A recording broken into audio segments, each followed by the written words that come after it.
എന്തിനാണ് ഈ വ്രതനിഷ്ഠ നടത്തുന്നത്? വ്രതനിഷ്ഠ എന്നൊക്കെ പറയുന്നത് നമ്മുടെ ഒരു തീരുമാനം നമുക്ക് നടപ്പിലാക്കാനുള്ള ഒരു ശേഷിയെ കൂട്ടില്ലേ. തത്വമസി എന്ന് പറയുന്നത് സ്വയം വിമർശനമാണ്. തത്വമസി ആണെങ്കിൽ ശബരിമല ആള് പോകത്തില്ലല്ലോ.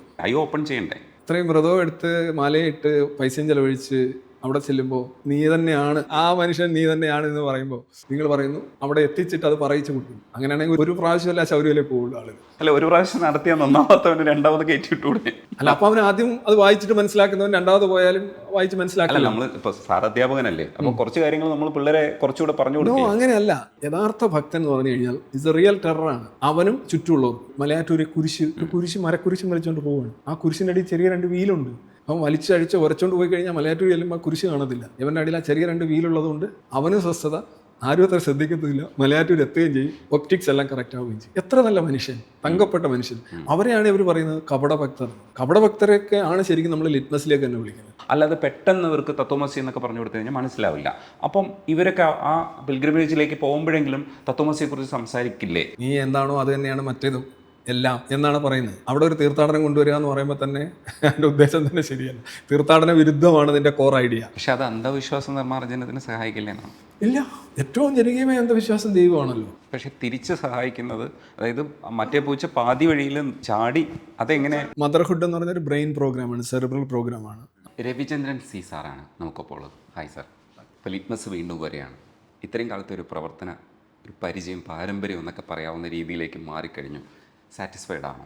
സാറ്റിസ്ഫൈഡ് ആണെന്ന് ചോദിച്ചു കഴിഞ്ഞാൽ ഇതൊരു സന്തോഷമാണ്. ബേസിക്കലി എന്തെങ്കിലും ഒരു ലക്ഷ്യം, ഇത്ര ശതമാനം മാർഗം വാങ്ങിക്കണം എന്ന് കരുതി തുടങ്ങിയ ഒരു ശ്രമമല്ല.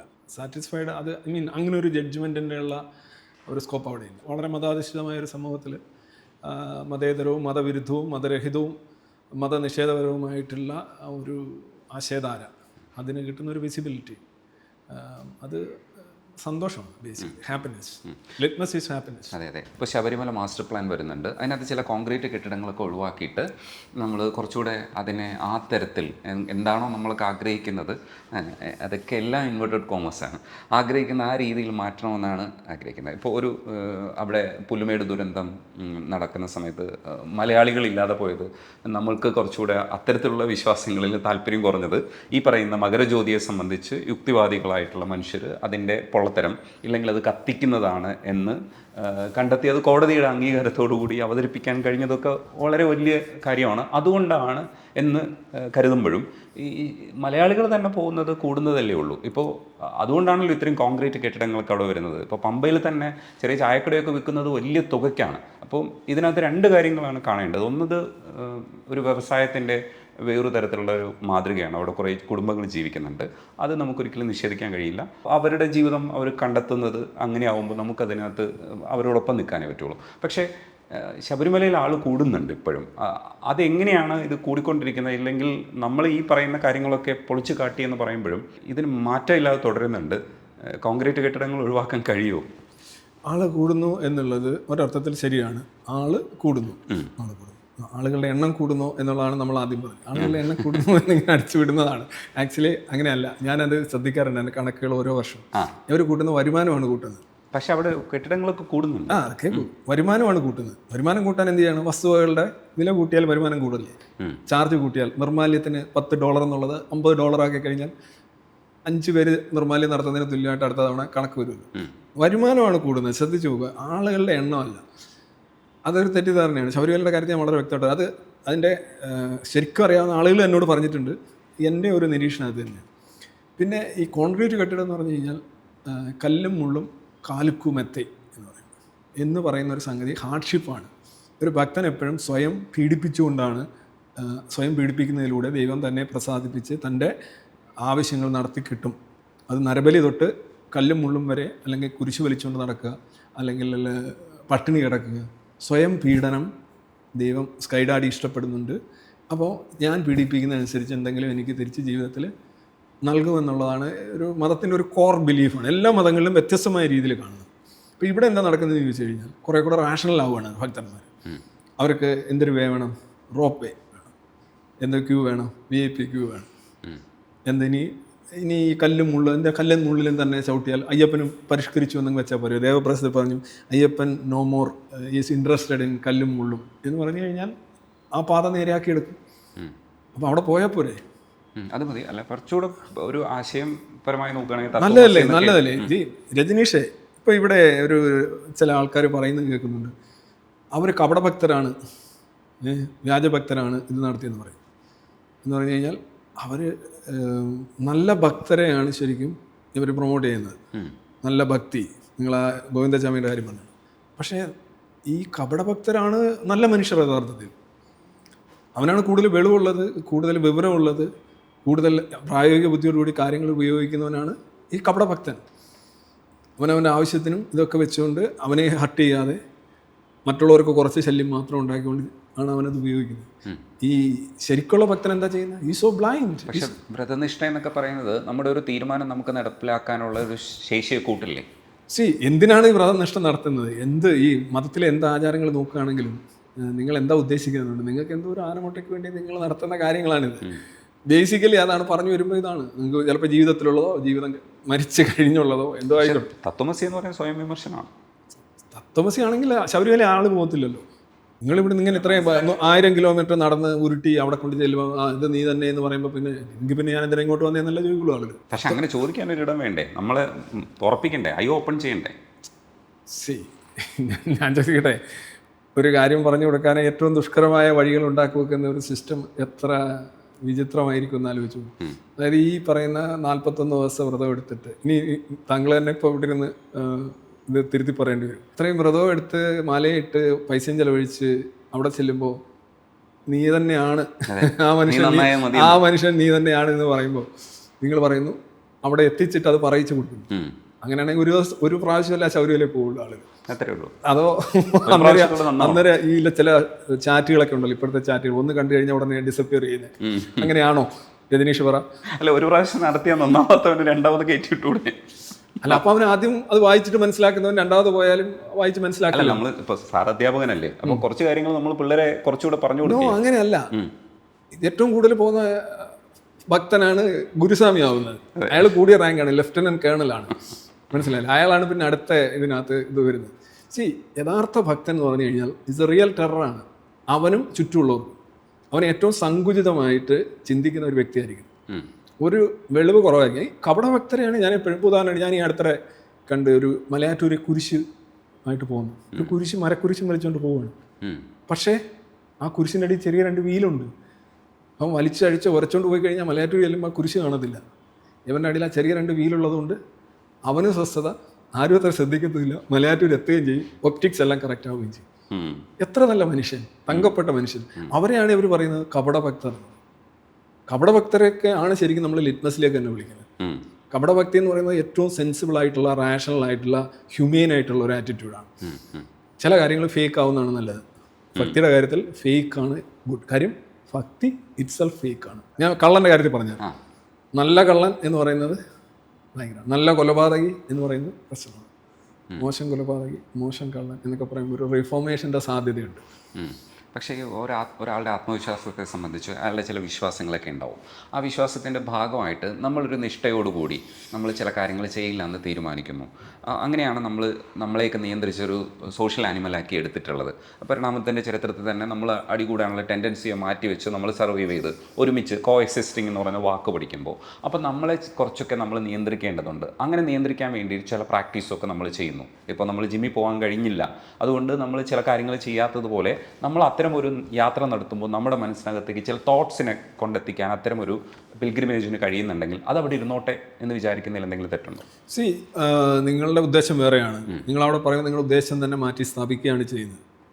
നിങ്ങൾ പറയുന്നത് നിങ്ങൾക്ക് അത് കിട്ടാനും ഇത് കിട്ടാനും ഒന്നുമല്ല, മറിച്ച് എന്തോ ആളുകളെ കാണുക, ഔട്ടിങ്ങിൻ്റെ വിനോദം, ഒരു എന്തൊക്കെയാണ് പറയുന്നത്, വേറെ സെറ്റ് ഓഫ് തിങ്സ് ആണ് നിങ്ങൾ പറയുന്നത്.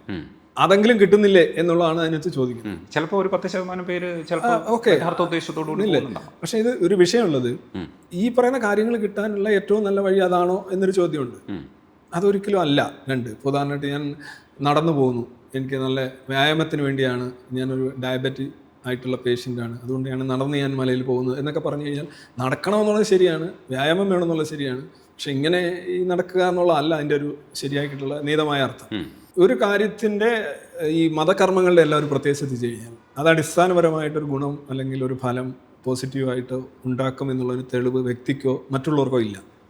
അതുകൊണ്ട് തന്നെ അതിന് മറ്റ് ചില അനുബന്ധ ഘടകങ്ങൾ അല്ലെങ്കിൽ അനുബന്ധ ഗുണങ്ങൾ ഉണ്ടെന്ന് സ്ഥാപിക്കുക എന്നുള്ളത് ഈ വിശ്വാസിയുടെ ഒരു റാഷണലൈസേഷൻ്റെ ഭാഗമാണ്. അല്ലെങ്കിൽ അവൻ ഉറങ്ങാൻ പറ്റത്തില്ല, ഞാൻ എന്ത് മണ്ടത്തരാണ് ഈ കാണിക്കുന്നത്. ഉദാഹരണമായിട്ട് തല കൊണ്ട് തറയിലടിക്കുക, അതിലൂടെ കുറേ ശാരീരികമായിട്ടുള്ള കുറേ ഇക്വേഷൻസ് ഒക്കെ ശരിയാവുന്നു എന്നൊരു ഡോക്ടർ ഒരു പ്രബന്ധം എഴുതി കഴിഞ്ഞാൽ അതിൻ്റെ യഥാർത്ഥ ഇത് നമുക്ക് തെളിയിക്കാൻ കഴിയില്ല, അവർക്കും തെളിയിക്കാൻ കഴിയില്ല. ഈ പറയുന്ന സ്വർഗം നരകം അങ്ങനെയൊക്കെയുള്ള അച്ചീവ്മെൻറ്റ് പാവം പുണ്യമൊന്നും വരില്ലല്ലോ. പക്ഷേ ഇതിങ്ങനെ പറഞ്ഞു കഴിഞ്ഞാൽ അവർ പറയും ഇതുകൊണ്ടാണ് ഞങ്ങൾ ചെയ്യുന്നത്. അതായത് യഥാർത്ഥ ഉദ്ദേശ ലക്ഷ്യങ്ങളെ സ്ഥാപിക്കാൻ കഴിയാത്തതുകൊണ്ട് വേറെ കുറേ സാധനങ്ങൾ അത് ഇതിൻ്റെ ഇപ്പോൾ യോഗയായാലും പല കാര്യങ്ങൾക്കും ഇങ്ങനെയാണ് പറയുന്നത്. അങ്ങനെ ഒരു ഗുണം, യോഗ നല്ല എക്സസൈസ് ആണെന്ന് പറയും. ഒന്നുമില്ലെങ്കിൽ നല്ല എക്സസൈസ് അല്ലേ യോഗ? നല്ല എക്സസൈസ് അല്ല, അത് സ്ട്രെച്ചിങ് എക്സസൈസാണ്. ഒരു എക്സസൈസ് എന്ന് പറഞ്ഞാൽ അതിൻ്റെ പ്രധാനപ്പെട്ട ഘടകങ്ങൾ കാർഡിയോ വാസ്കുലർ ആയിട്ടുള്ളതുണ്ട്, സ്റ്റാമിനയുടെ കാര്യത്തിലുണ്ട്, വെയിറ്റ്, ഒരുപാട് കാര്യങ്ങളിൽ എല്ലാം കൂടെ ചേർന്നൊരു സന്തുലിതമായൊരു ബോഡിക്ക് യോഗ മാത്രം പോരാ.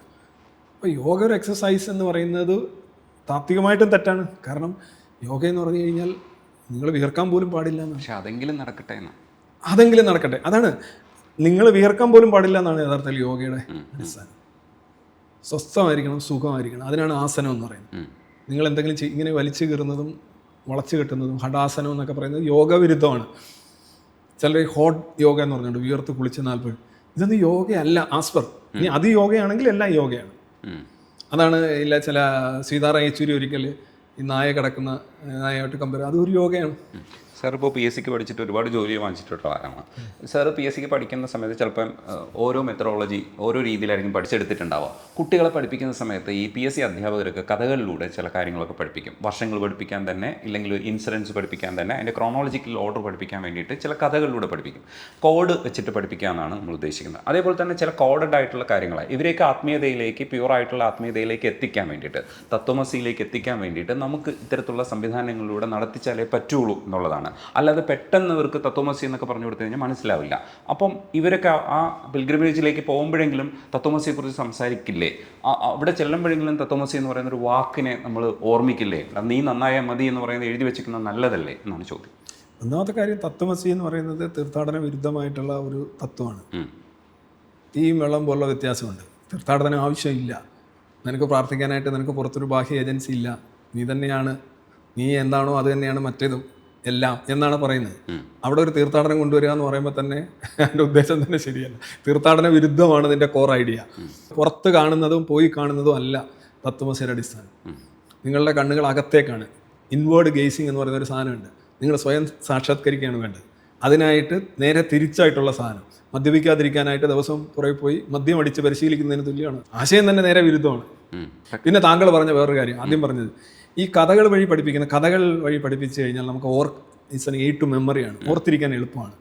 ഇപ്പോൾ ഓരോരോ ഘട്ടങ്ങളായിട്ട് അതൊരു നരേറ്റീവിൻ്റെ ഒരു സ്റ്റൈലാണ്. പണ്ട് പാറയിൽ എഴുതി വെക്കുക അല്ലെങ്കിൽ താളിയോലയിലൊക്കെ എഴുതി വെക്കുന്ന ഒരു കാലഘട്ടത്തിൽ മനുഷ്യൻ്റെ ഓർമ്മ ആ എഴുതി വെച്ചത് സംരക്ഷിക്കപ്പെട്ടെങ്കിൽ മാത്രമേ ഈ ഓർമ്മ അടുത്ത തലമുറകളിലേക്ക് കൈമാറാൻ സാധിക്കും. അതിന് വരെ ഒരു ഓറൽ ട്രഡീഷൻ ഉണ്ടാക്കിയിട്ട് അതൊരു കഥാരൂപത്തിലാക്കിയിട്ട് കഥ പെട്ടെന്ന് നമ്മുടെ മനസ്സ് വളരെയധികം കൗതുകത്തോടു കൂടി കേൾക്കുകയും ഇമോഷണലായിട്ട് ഫീഡ് ചെയ്യുകയും ചെയ്യും. അത് അടുത്ത തലമുറയിലേക്ക് ട്രാൻസ്ഫർ ചെയ്യാൻ, ഒരു ഹാർഡ് ഡിസ്കിൽ നിന്ന് മറ്റൊരു ഹാർഡ് ഡിസ്കിലേക്ക് പോകുന്നത് പോലെ transference of knowledge and exchange എന്നുള്ളതിന് ഏറ്റവും നല്ലതാണ് കഥാരൂപം. പക്ഷേ ഇവിടെ എന്താ പറയുന്നത്, നിങ്ങൾ ആ ഒരു സാധനം എടുത്തിട്ട് പറയുന്നത് ഈ കഥ എന്ന് പറയുന്നത് ഒരു തെറ്റായ കാര്യം അല്ലെങ്കിൽ ഫോൾസായ ഒരു കാര്യം, ഒരു ഫേക്കായ കാര്യം പഠിപ്പിക്കാൻ ഉപയോഗിക്കുന്നു എന്നുള്ളതും, രണ്ട് ഈ കഥ ശരിയാണെന്നുള്ള ഒരു ട്രൂത്ത് ക്ലെയിം, അതാണ് ഏറ്റവും ഭീകരം. ഈ കഥ ശരിയാണെന്നുള്ള വാദമാണ് മതം. കഥ ശരിയാണെന്നുള്ള വാദം ഇല്ലെങ്കിൽ അത് സാഹിത്യമാണ്. ഇപ്പോൾ ഖുറാൻ സാഹിത്യമാണ്, പക്ഷെ അവർ സാഹിത്യമാണെന്ന് അംഗീകരിച്ചില്ലെങ്കിൽ നിങ്ങളൊരു ഖുറാൻ വിശ്വാസിയായി. മഹാഭാരത സാഹിത്യമാണ്, അത് സാഹിത്യമല്ല, അതിനപ്പുറം എന്തോ ആണ്, അത് യാഥാർത്ഥ്യമാണ് എന്ന് പറഞ്ഞു കഴിഞ്ഞാൽ, രാമായണത്തിൻ്റെ കാര്യത്തിലോ എന്തോ ആയിക്കോട്ടെ, നിങ്ങളൊരു വിശ്വാസിയായി. മറ്റേത് നിങ്ങളൊരു സാഹിത്യ ആസ്വാദകനാണ്. സാഹിത്യ ആസ്വാദനം വളരെ നല്ല കാര്യമാണ്. അത് കാഴ്ചയാവട്ടെ, കേൾവിയാവട്ടെ, മണമാവട്ടെ, അക്ഷരങ്ങളാവട്ടെ, ആശയങ്ങളാവട്ടെ, സാഹിത്യം നല്ലതാണ്. വളരെ ഒരു മനുഷ്യൻ്റെ മനസ്സിനെ പല രീതിയിലും സ്വാധീനിക്കാൻ കഴിവുള്ളതാണ്. ചില സന്തോഷം കൊണ്ടുവരും, സന്താപം കൊണ്ടുവരും. അവന് ബിക്കോസ് നമ്മളൊരു ടെറിഫിക് ഡ്രീമറാണ്, നമ്മൾ ചിന്തിക്കാൻ ഇഷ്ടപ്പെടുന്ന ജീവിയാണ്. ചിന്തിക്കുന്ന ജീവി ഇത് വേണമെങ്കിൽ എല്ലാവരും ചിന്തിക്കുന്നുണ്ട്, പക്ഷേ നമ്മുടെ ചിന്തകൾക്ക് വളരെ ഡീപ്പ് ലെയേഴ്സ് ഉണ്ട് compared to, because of our brain is different. ഇപ്പോൾ ഈ കഥകളൊക്കെ ഉള്ളൊരു അറ്റ്മോസ്ഫിയറിലാണ് നമ്മൾ ജീവിക്കുന്നത്. മഹാഭാരതമൊക്കെ നമ്മുടെ ഇതിഹാസങ്ങളാണ്, നമ്മൾ അതിനെ ആവർത്തിച്ച് വായിക്കുകയും വ്യാഖ്യാനിക്കുകയൊക്കെ ചെയ്യാറുണ്ട്. ചിലപ്പോഴൊക്കെ ഈ ഡീകൺസ്ട്രക്ഷൻ ഏരിയയിൽ അത് പലരും പ്രവർത്തിച്ചിട്ടുണ്ട്.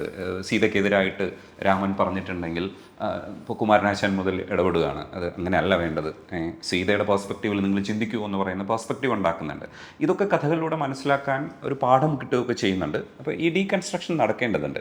ചില ഏരിയയിലൊക്കെ ഡീകൺസ്ട്രക്ഷൻ നടക്കുമ്പോൾ ഇതിനകത്ത് നിന്ന് തന്നെ ഇത് നടത്തേണ്ടി വരും. ഒരു മതനവീകരണ പ്രവർത്തനം പോലെ ഈ സാഹിത്യത്തിനുള്ളിൽ തന്നെ എന്ന് പ്രതികരിക്കേണ്ടി വരും. അപ്പോൾ അതിന് കൂടുതൽ സ്വീകാര്യത കിട്ടും, അതിന് കുറച്ചുകൂടെ അവരുടെ ഒരു കേപ്പബിലിറ്റി കുറച്ചുകൂടെ നന്നായി വരും. അപ്പം സാർ ഇപ്പോൾ അതിനെ വെട്ടി മുറിച്ച് പറയുമ്പോൾ അതിന് കുറച്ചുകൂടെ സ്വീകാര്യത നഷ്ടപ്പെടില്ലേ, ആൾക്കാർ കേൾക്കുന്നത് കുറയില്ലേ, പിന്നെ ഒരു വിരോധം കൂടില്ലേ? ഇപ്പോൾ താങ്കൾ പറഞ്ഞ കാര്യം തന്നെ ഈ സാഹിത്യത്തിൽ ഇപ്പോൾ സീത അല്ലെന്നുണ്ടെങ്കിൽ ചന്തു അല്ലെങ്കിൽ കർണൻ, ഭീമൻ, ഇതെ സംബന്ധിച്ചുള്ള വിമർശനങ്ങളും അതിനകത്ത് നിന്നുള്ള പുതിയ കണ്ടെത്തലുകളും അതിൻ്റെ വിപുലീകരണം, അതിൻ്റെ ട്വിസ്റ്റിങ്, ഇതൊക്കെ സാധ്യമാണ്, സാഹിത്യത്തിൽ സാധ്യമാണ്. ഇങ്ങനെയുള്ള കണ്ടെത്തലുകൾ പലതരം, അത് ക്വാളിറ്റി ക്രിറ്റിസിസം ആണോ അല്ലെങ്കിൽ ക്വാളിറ്റി ആയിട്ടുള്ള സംഗതിയാണോ എന്നുള്ളത് വേറൊരു കാര്യം. പക്ഷേ സാഹിത്യത്തിന് ഇതിനുള്ള സ്വാതന്ത്ര്യമുണ്ട്, സാഹിത്യകാരന് ആവിഷ്കാര സ്വാതന്ത്ര്യമുണ്ട്. പക്ഷേ ഇത് മതവൽക്കരിക്കുമ്പോൾ, ഇത് ഒരേ സമയം സാഹിത്യമെന്നും മതം എന്നുള്ള രീതിയിൽ നിങ്ങൾ കൊണ്ടാടുമ്പോൾ ഇതിനകത്ത് ഇത്തരം തരത്തിലുള്ള സ്വാതന്ത്ര്യം ഈ ക്രിട്ടിക്കിനും എഴുത്തുകാരനും നഷ്ടപ്പെടുന്നു. ഇതാണൊരു വലിയ പ്രശ്നം. ഇതാണ് ആവിഷ്കാര സ്വാതന്ത്ര്യത്തിൻ്റെ പ്രശ്നമായിട്ട് വരുന്നത്. ഇപ്പോൾ ഒരു കഥ, ആ കഥയിൽ നായകനും നായികയ്ക്കും മതപരമായിട്ടുള്ള യാതൊരു കൊണോട്ടേഷനും ഇല്ല എന്നുണ്ടെങ്കിൽ അവരെന്ത് ചെയ്താലും ഇവിടെ ഒരു പ്രശ്നം ഉണ്ടാകുന്നില്ല. എന്നാൽ നായകൻ്റെ പേര്, നായികയുടെ പേര് മൈഥിലി എന്നോ അല്ലെങ്കിൽ വേറെ എന്തെങ്കിലുമൊക്കെ വരികയാണെന്നുണ്ടെങ്കിൽ അത് ഞങ്ങളുടെ ദൈവത്തെ അപമാനിച്ചു എന്നുള്ള രീതിയിൽ വരും. ഇപ്പോൾ ഇവിടെയാണ് ഈ സാഹിത്യവും, ഞാൻ പറഞ്ഞുകൊണ്ടിരിക്കുന്നത് അതേപോലെ തന്നെയാണ്, സാഹിത്യവും മതവും തമ്മിലുള്ള വ്യത്യാസം. സാഹിത്യത്തിൽ ഇതെല്ലാം സാധ്യമാണ്. മൈഥിലി എന്ന് പറയുന്നൊരു കഥ അങ്ങനെ സീതയായിട്ട് കണ്ടു തുടങ്ങിക്കഴിഞ്ഞാൽ സീത ഞങ്ങൾക്ക് ദേവിയാണ്, സീതയെ അപമാനിച്ചു എന്ന് പറഞ്ഞു വേണമെങ്കിൽ ഒരു വിഷയം ഇവർക്ക് വേണമെങ്കിൽ ഉണ്ടാക്കാൻ ഇവരുണ്ടാക്കാറുമുണ്ട്. അപ്പം ഇത് രണ്ടും രണ്ടാണ്, സാഹിത്യവും ഈ മതവും തമ്മിലുള്ള. അതിനുശേഷം താങ്കൾ പറഞ്ഞത് ഇത്തരം കാര്യങ്ങൾ അല്ലെ മതം സംബന്ധിച്ചുള്ള സ്ക്രിപ്ചറലായിട്ടുള്ള കാര്യങ്ങൾ വെട്ടിമുറിച്ച് പറയണോ അതോ മതത്തിനുള്ളിൽ നിന്ന് അല്ലെങ്കിൽ കുറച്ചുകൂടെ സ്വീകാര്യമായ രീതിയിൽ പൊതിഞ്ഞ് പറയണമോ എന്നുള്ളതാണ്. ഞാനൊരു ഉദാഹരണം പറയുകയാണെങ്കിൽ, ഒരിക്കലും എൻ്റെ ഒരു മത പണ്ഡിതൻ എന്നോട് പറഞ്ഞു, നിങ്ങൾ പറയുന്ന കാര്യം തന്നെയാണ് ഞങ്ങൾ പറയുന്നത് അകത്ത് നിന്ന്, പക്ഷെ ഞങ്ങളത് അകത്ത് നിന്ന് പറയുന്നുണ്ട്, ആളുകൾ കേൾക്കും. എന്നാൽ നിങ്ങൾ പറയുന്നത്, നിങ്ങളൊരു നിരീശ്വരവാദി ആയതുകൊണ്ട് സ്വതന്ത്ര ചിന്തകൻ എന്നൊക്കെ പറഞ്ഞ് ആദ്യം തന്നെ നിങ്ങളൊരു ടാഗിൽ വരുന്നുണ്ട്, നിങ്ങളുടെ ഒരു സംഭാഷണം വരുമ്പോഴേ ആളുകൾ മാറി നടക്കുമെന്ന്. അപ്പോൾ നിങ്ങൾക്ക് മാറ്റം ഉണ്ടാക്കാൻ കഴിയില്ല, പക്ഷെ ഞങ്ങൾക്ക് മാറ്റം ഉണ്ടാക്കാൻ കഴിയും. പറഞ്ഞ ആൾ ഇപ്പോഴും ജീവിച്ചിരിപ്പുണ്ട്, പറഞ്ഞതാണ്. പക്ഷെ എന്താ സംഭവിച്ചതെന്ന് വെച്ച് കഴിഞ്ഞാൽ, ഈ മതത്തിൻ്റെ കോറായിട്ടുള്ള അല്ലെങ്കിൽ വിശ്വാസത്തിൻ്റെ കോറായിട്ടുള്ള അല്ലെങ്കിൽ ഏതെന്ത് വിശ്വാസമാണോ അയാൾ അതിനകത്ത് നിന്നുകൊണ്ട് എതിർക്കാൻ ശ്രമിക്കുന്നത്, അതിൻ്റെ ഏതെങ്കിലും ഒരു കോറിൽ പിടിച്ച് അയാൾ വലിച്ചു കഴിഞ്ഞാൽ അയാൾ ഉടനെ അടി വാങ്ങിക്കുന്ന തലത്തിലേക്ക് പോകും. ഈ പറയുന്ന ആൾക്ക് അടി വാങ്ങിച്ചിട്ടുണ്ട്, മതവിശ്വാസികൾ തന്നെയാണ് അടിച്ചത്. അയാൾ പിന്നെ വെറും ഒരു എന്താണ് പറയുന്നത്, വിലകെട്ടവനായി മാറുകയും ചെയ്തു അവരുടെ ദൃഷ്ടിയിൽ, വ്യക്തി എന്ന നിലയിലല്ല. അയാളുടെ താരമൂല്യം ഇടിഞ്ഞു പോയി. കാരണം അയാൾ അതിൽ ഒന്ന് രണ്ട് കാര്യങ്ങൾ ഒന്ന് പറയാനുണ്ടായി. അപ്പോൾ അയാൾ മനസ്സിലാക്കിയിരുന്നത് എന്താണ്, ഞാൻ എന്താ വിമർശനമൊക്കെ പറയുന്നു, ഇതിനെ തിരുത്താൻ ശ്രമിക്കുന്നു, പരിഷ്കരിക്കാൻ ശ്രമിക്കുന്നു, അത് ആളുകൾ കേൾക്കുന്നു, അതുകൊണ്ട് ഞാൻ ഇതിനെ മാറ്റുന്നു എന്നാണ്. മതത്തിനുള്ളിൽ നിന്നുകൊണ്ട് മതത്തെ പരിഷ്കരിക്കാമെന്നൊക്കെ പറയുന്നത് പമ്പര വങ്കത്തരമാണ്. ഈ മതപരിഷ്കരണത്തിൻ്റെ ഒരു അജണ്ട എന്ന് പറഞ്ഞാൽ തന്നെ മതത്തെ കുറച്ചുകൂടെ അടുത്ത കാലഘട്ടത്തിലേക്ക് കടത്തിവിടുമ്പോൾ അതിൻ്റെ സിലബസ് എല്ലാം അതേ കണക്ക് സൂക്ഷിച്ചുകൊണ്ട് കുറച്ചുകൂടെ മോടി പിടിപ്പിച്ച് അടുത്ത കാലത്തേക്ക് കടത്തിവിടുക എന്നുള്ളതാണ്. ഇപ്പോൾ ഉദാഹരണമായിട്ട് നരബലി മാറ്റിയിട്ട് അജബലിയാക്കുന്നു, അജബലം മാറ്റിയിട്ട് അടബലിയാക്കുന്നു. ഈ പ്രോസസ്സിലൂടെ ബലി എന്ന് പറയുന്ന സംഗതി സംരക്ഷിക്കപ്പെടുകയും, ബലി എന്ന് പറയുന്നത് തന്നെ ഒരു മോശം ആശയമാണ്, സംരക്ഷിക്കപ്പെടുകയും ഈ വസ്തുക്കൾ മാറ്റിയെടുക്കുകയും ചെയ്യും. അങ്ങനെ നരബലി നിയമവിരുദ്ധമാകും. ഇതിനാണ് പരിഷ്കരണം എന്ന് പറയുന്നത്. പരിഷ്കരണത്തിലൂടെ സംരക്ഷിക്കപ്പെടുന്നത് എന്താണ്? മതമാണ്. നിങ്ങൾ കുറച്ചുകൂടെ നല്ല മനുഷ്യനാണെങ്കിൽ, അതും ഇതുമെല്ലാം കുറയ്ക്കുകയാണെന്നുണ്ടെങ്കിൽ നിങ്ങൾക്ക് കുറേ കാലം ജീവിക്കാൻ നിങ്ങൾക്ക് നല്ലതാണ്, നിങ്ങളുടെ ഭാര്യയ്ക്കും കുട്ടികൾക്കും നല്ലതാണ്, സമൂഹത്തിന് നല്ലതാണ്, നിങ്ങളുടെ ബ്രെയിൻ വർക്ക് ചെയ്യും. നിങ്ങളിലുള്ള പരിഷ്കരണം നിങ്ങൾക്കും മറ്റുള്ളവർക്കും ഗുണകരമാകുന്നു എന്ന് പറയുന്നതാണ്. മതം എന്ന് പറഞ്ഞാൽ അതിൻ്റെ കോറായിട്ടുള്ള നിങ്ങൾ മാറുന്നില്ലല്ലോ, മതവും മാറുന്നില്ല. അത് പരിഷ്കരിക്കുമ്പോൾ അത് കൂടുതൽ മതത്തെ അടുത്ത നൂറ്റാണ്ടിലേക്ക് കടത്തി വിടുകയാണ്, അടുത്ത ജനറേഷനിലേക്ക് കടത്തി വിടുകയാണ്. പക്ഷെ നമ്മൾ വന്നത് എങ്ങനെയല്ലേ, നമ്മുടെ പരിണാമം അതല്ലേ? അതെ. പക്ഷേ ഈ കോർ, ഇപ്പോൾ നാരായണ ഗുരുവിൻ്റെ കാര്യം തന്നെ മുമ്പ് താങ്കൾ പറഞ്ഞു, നമ്മൾ സ്ഥാപിച്ചത് നമ്മുടെ ശിവനെയാണ് എന്ന് പറയാം. നമ്മുടെ ശിവനെയാണ് എന്ന് പറയുമ്പോൾ ശിവൻ എന്നുള്ള ഒരു ആശയം, ഒരു സങ്കല്പം ശരിയാണ്. നിങ്ങൾ സ്ഥാപിക്കുമ്പോഴോ അല്ല ഞങ്ങൾ സ്ഥാപിക്കുന്നത്, ശിവൻ ശരിയാണ്. അത് ബ്രാഹ്മണ ശിവനോ ഈഴവ ശിവനോ നായർ ശിവനോ എന്നുള്ള വ്യത്യാസമേ ഉള്ളൂ. മദ്യം ശരിയാണ്, റമ്മാണോ വിസ്കിയാണോ ബ്രാൻഡി ആണോ എന്നുള്ള വ്യത്യാസമേ ഉള്ളൂ. ഇവിടെ എന്താണ് റദ്ദാക്കപ്പെടുന്നത്? ഇവിടെ ബ്രാഹ്മണർ ചെയ്തിരുന്നൊരു കാര്യം ഞങ്ങൾക്കും ചെയ്യാം എന്ന് ഗുരു സ്ഥാപിച്ചു എന്ന് പറഞ്ഞാൽ അതൊരു പോസിറ്റീവായിട്ടുള്ള കാര്യം, ഒരു സാമൂഹ്യപരമായിട്ടുള്ള ഒരു പുരോഗതിയായിട്ട് പറഞ്ഞു. പക്ഷേ ഈ അന്ധവിശ്വാസം കൂടുതൽ ശക്തിപ്പെടുകയാണ്. ശിവൻ കുറച്ചുകൂടെ എന്താ പറയുന്നത് യൂണിവേഴ്സലൈസ് ചെയ്യപ്പെടുകയാണ്, കുറെ കൂടെ കോസ്മോപൊളിറ്റൻ ആശയമായിട്ട് മാറുകയാണ്. എതിർക്കേണ്ടത് അവിടെ ശിവനാണ്. അല്ല, പക്ഷെ നമ്മുടെ ഈ പരിണാമത്തിൻ്റെ വഴിയിൽ ഈ കൂട്ടായ്മകളെ സൃഷ്ടിക്കാൻ മതങ്ങൾക്ക് ഒരു പങ്കുണ്ടായിരുന്നു. അത് പലതരത്തിൽ ദോഷമായിട്ടുണ്ടെങ്കിലും ഈ കൂട്ടായ്മകളുടെ ഒരു സോഫ്റ്റ്വെയർ നമ്മുടെ തലയ്ക്കുള്ളിലുണ്ട്. അത് പലതരത്തിൽ ഇത്തരത്തിൽ സാഹിത്യപരമായോ ഒക്കെ സംഘടിപ്പിക്കപ്പെട്ട ഒരു സംവിധാനമാണ്. അതിപ്പം ഇപ്പോൾ രാഷ്ട്രീയ പാർട്ടികളാണെങ്കിലും കുറച്ചുകൂടി പ്രായോഗികമായി അതിനെ നമ്മൾ സമീപിക്കുന്ന ഒരു ആധുനിക സംവിധാനമാണ്. അപ്പോൾ ഇതെല്ലാം നമുക്ക് ഒറ്റയടിക്ക് മാറ്റാൻ പറ്റുമോ എന്നാണ് ചോദ്യം. അല്ല, ഒറ്റയടിക്ക് മാറ്റാൻ പറ്റുമോ, അതുകൊണ്ട് ചെയ്യേണ്ട എന്നൊക്കെ പറയുന്നത് ശരിക്കും എൻ്റെ അനുകൂലമായിട്ടുള്ള ഒരു കാര്യം അല്ല. ഒറ്റയടിക്ക് മാറ്റാൻ പറ്റുന്ന എന്തെല്ലാം കാര്യങ്ങളുണ്ട്, വളരെ കുറച്ച് കാര്യങ്ങളേ ഉള്ളൂ. ഇപ്പോൾ ഉദാഹരണമായിട്ട് കമ്മ്യൂണിസ്റ്റുകാരോട് നിങ്ങൾ ചോദിക്കുക, അമേരിക്കൻ സാമ്രാജ്യം തകരണം, ക്യാപിറ്റലിസത്തിൻ്റെ തകർച്ച. അവരെന്താണ് ക്യാപിറ്റലിസത്തിൻ്റെ തകർച്ച? അവർ ക്യാപിറ്റലിസത്തിലാണ് ആക്ച്വലി. അവർ വെള്ളത്തിൽ കിടന്നുകൊണ്ട് മീൻ സമുദ്രം നശിക്കണം എന്ന് പറയുന്നത് പോലെ ക്യാപിറ്റലിസത്തിൻ്റെ തകർച്ചയാണ് അവർ ആഗ്രഹിക്കുന്നത്. ഇത് എന്നാണ് ഈ തകർച്ച എന്ന് ചോദിക്കുമ്പോൾ ഗണപതിയുടെ കല്യാണം മൂലമാണ്. ഇതാണ് ഞങ്ങളുടെ ലക്ഷ്യം. പ്രോമിസ്ഡ് ലാൻഡ് എന്നൊക്കെ പറയുന്നതാണ്, മോസസിനെയൊക്കെ കൊടുത്തോണം. ഇതാണ് ലക്ഷ്യം. ഈ ഒരു യഥാർത്ഥവും ഒരിക്കലും എത്തിച്ചേരാൻ കഴിയാത്തതുമായ ഒരു ലക്ഷ്യം മുൻനിർത്തിയല്ലേ അവർ പോകുക. അവർക്ക് ചോദിക്കും എന്ന് വിപ്ലവം വരും സഖാവേ എന്ന് പണ്ടൊക്കെ ആളുകൾ ചോദിക്കാറുണ്ട്. ഇപ്പോൾ അവർ ചോദിക്കത്തില്ലല്ലോ. എന്നാലും വിപ്ലവത്തിൽ നടത്താനായിട്ടൊരു പാർട്ടി ഇവിടെ ഉണ്ട്. അവർ വിപ്ലവം നടത്തുമെന്ന് പറയുന്നുണ്ടോ? ഇല്ല. എന്തുകൊണ്ടാണ് നമ്മൾ അവരോട് പോയി ഇത്തരം ചോദ്യങ്ങൾ ചോദിക്കാത്തത്? നമ്മൾ ഈ പറയുന്ന പണ്ടേ ഉള്ള ഒരു സാധനം ഇത് എങ്ങനെ മാറ്റും? താങ്കൾ പറഞ്ഞ പരിഷ്കരണം ഉണ്ടാകുന്നുണ്ട്. ഈ പരിഷ്കരണത്തോടൊപ്പം തന്നെ ചില ഷോക്ക് ട്രീറ്റ്മെൻറ്റുകൾ പല ഘട്ടങ്ങളിൽ ഇതിനകത്ത് സംഭവിക്കുന്നത് വളരെ നല്ല കാര്യം. മതപരിഷ്കരണത്തെ ഞാൻ എതിർക്കുന്നതിൻ്റെ ഒരു കാര്യം, മതപരിഷ്കരണം മതത്തെ നിലനിർത്തി സംരക്ഷിച്ച് മുന്നോട്ട് കൊണ്ടുപോകുന്നതാണ്. എന്നാൽ ഒരു ഘട്ടത്തിൽ മതപരിഷ്കരണം ആയിക്കോട്ടെ, അതാണ് കുറച്ചുകൂടെ നല്ലത് എന്ന് ഞാൻ ചിന്തിക്കാറുണ്ട്. കാരണം കുറെ കൂടെ സഹനീയമാവും, വിശ്വാസികൾക്ക് തന്നെ കുറച്ചുകൂടെ നല്ലതായിരിക്കും. വിശ്വാസികൾക്ക് തന്നെ നല്ലതായിരിക്കും. ഒരു നരബലി റദ്ദാക്കപ്പെട്ട് കഴിഞ്ഞാൽ മതത്തിൻ്റെ പേരിൽ, അന്ധവിശ്വാസത്തിൻ്റെ പേരിൽ കൊല്ലപ്പെടുന്ന ആളുകളുടെ എണ്ണം കുറയും എന്നുള്ളത് ഒരു നല്ല കാര്യമല്ലേ? അപ്പോൾ ആ രീതിയിൽ നല്ലതാണ്. പക്ഷേ അതെന്താ യഥാർത്ഥ ആവശ്യത്തെ അവിടെ അട്ടിമറിക്കുകയാണ്. ബ്രാഹ്മണ ശിവന് പകരം സോക്കോൾഡ് ഈഴവ ശിവനോ അല്ലെങ്കിൽ ധീവര ശിവനോ ഒക്കെ വന്നു കഴിഞ്ഞാൽ ശിവൻ പാസ് മാർക്കിട്ട് അടുത്ത പോസ്റ്റിലേക്ക് പോയിക്കൊണ്ടിരിക്കുകയാണ്. മനസ്സിലായില്ലേ? ഈ ശിവനും അന്ധവിശ്വാസമാണ് എന്ന് അദ്ദേഹത്തിന് പറയാൻ കഴിഞ്ഞു എന്ന് ചോദിച്ചാൽ അദ്ദേഹത്തിന് സാധിച്ചില്ല. അത് അദ്ദേഹത്തിൻ്റെ കാലത്തിൻ്റെയും അദ്ദേഹം വന്ന രീതിയുടെയൊക്കെ ഒരു പ്രശ്നമായിരിക്കും. ഞാനതിൽ അദ്ദേഹത്തെ കുറ്റം കണ്ടെത്തുന്നില്ല. പക്ഷെ നമുക്കിപ്പോൾ പറയാൻ കഴിയണം ഇതൊരു പ്രശ്നമാണ്, ബ്രാഹ്മണന് മാത്രമേ ഇത് ചെയ്യാൻ കഴിയൂ എന്ന് പറയുന്നത് ഒരു സാമൂഹ്യ പ്രശ്നമാണ് എന്നതുപോലെ ഈ ചെയ്യുന്ന കാര്യവും ഒരു പ്രശ്നമാണ്, ഇത് ഗുണകരമല്ല എന്ന് പറയണം. അതാണ് ഒരു എത്തീസ്റ്റ് എന്ന നിലയിലും ഒരു സ്വതന്ത്ര ചിന്തകൻ എന്ന നിലയിലും നമ്മൾ പറയാൻ ശ്രമിക്കുന്നത് അതാണ്. അത് ഉടൻ മാറ്റമൊന്നും പ്രതീക്ഷിക്കുന്നില്ല. ഞാൻ ഒരു മാറ്റവും പ്രതീക്ഷിക്കുന്നില്ല. ഒരാളെങ്കിലും കൂടുതൽ ഇതിനകത്തോട്ട് വന്നു കഴിഞ്ഞാൽ എനിക്കതൊരു ബോണസായിട്ട് അത് തോന്നും. ഈ കാലത്തിനനുസരിച്ച് പലതും നമ്മൾ ഡീകൺസ്ട്രക്ട് ചെയ്യേണ്ടതുണ്ട് എന്ന് പറയും പോലെ. പക്ഷേ ചില കാര്യങ്ങളിൽ നമ്മളിപ്പോൾ നിർമാല്യം നടന്ന ഒരു നാടാണ്. ആ നിർമാല്യം എന്ന് പറയുന്ന സിനിമ ഇന്ന് ഒരു പക്ഷേ നമുക്കത് പ്രദർശനം അനുമതി കിട്ടില്ല, സെൻസർ ബോർഡ് കട്ട് ചെയ്യും. ഇപ്പോൾ ഗുരു എന്ന് പറയുന്ന ഒരു സിനിമയെക്കുറിച്ച് സാർ മുമ്പ് എഴുതിയിട്ടുണ്ട്.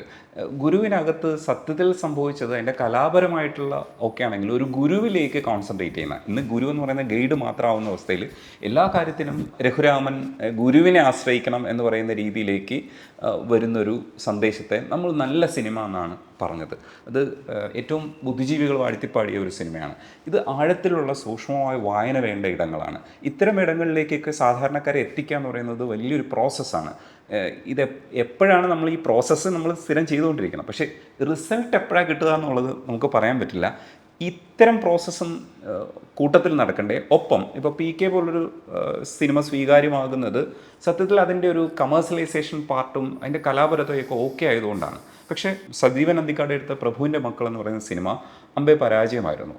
അപ്പോൾ അത്തരത്തിലുള്ള കുറച്ച് മുന്നേറ്റങ്ങൾ ഇനിഷ്യേറ്റ് ചെയ്യാൻ എസൻസ് ഗ്ലോബൽ പോലുള്ള സംഘടനകൾക്ക് കഴിയില്ല എന്നാണ് ചോദിച്ചത്. ഈ ഗുരു എന്ന് പറയുന്ന ഒരു സങ്കല്പം തന്നെ ഭയങ്കര പ്രശ്നമാണ്. കാരണം ഈ യേശുവിനെ തന്നെ ഈ റബായ് എന്ന് പറയുന്ന ഒരു സംഘടന, റാബി ഗുരു എന്നാണ് ശരിക്കും അർത്ഥം. യേശുവിനെ teacher, is A teacher Guru.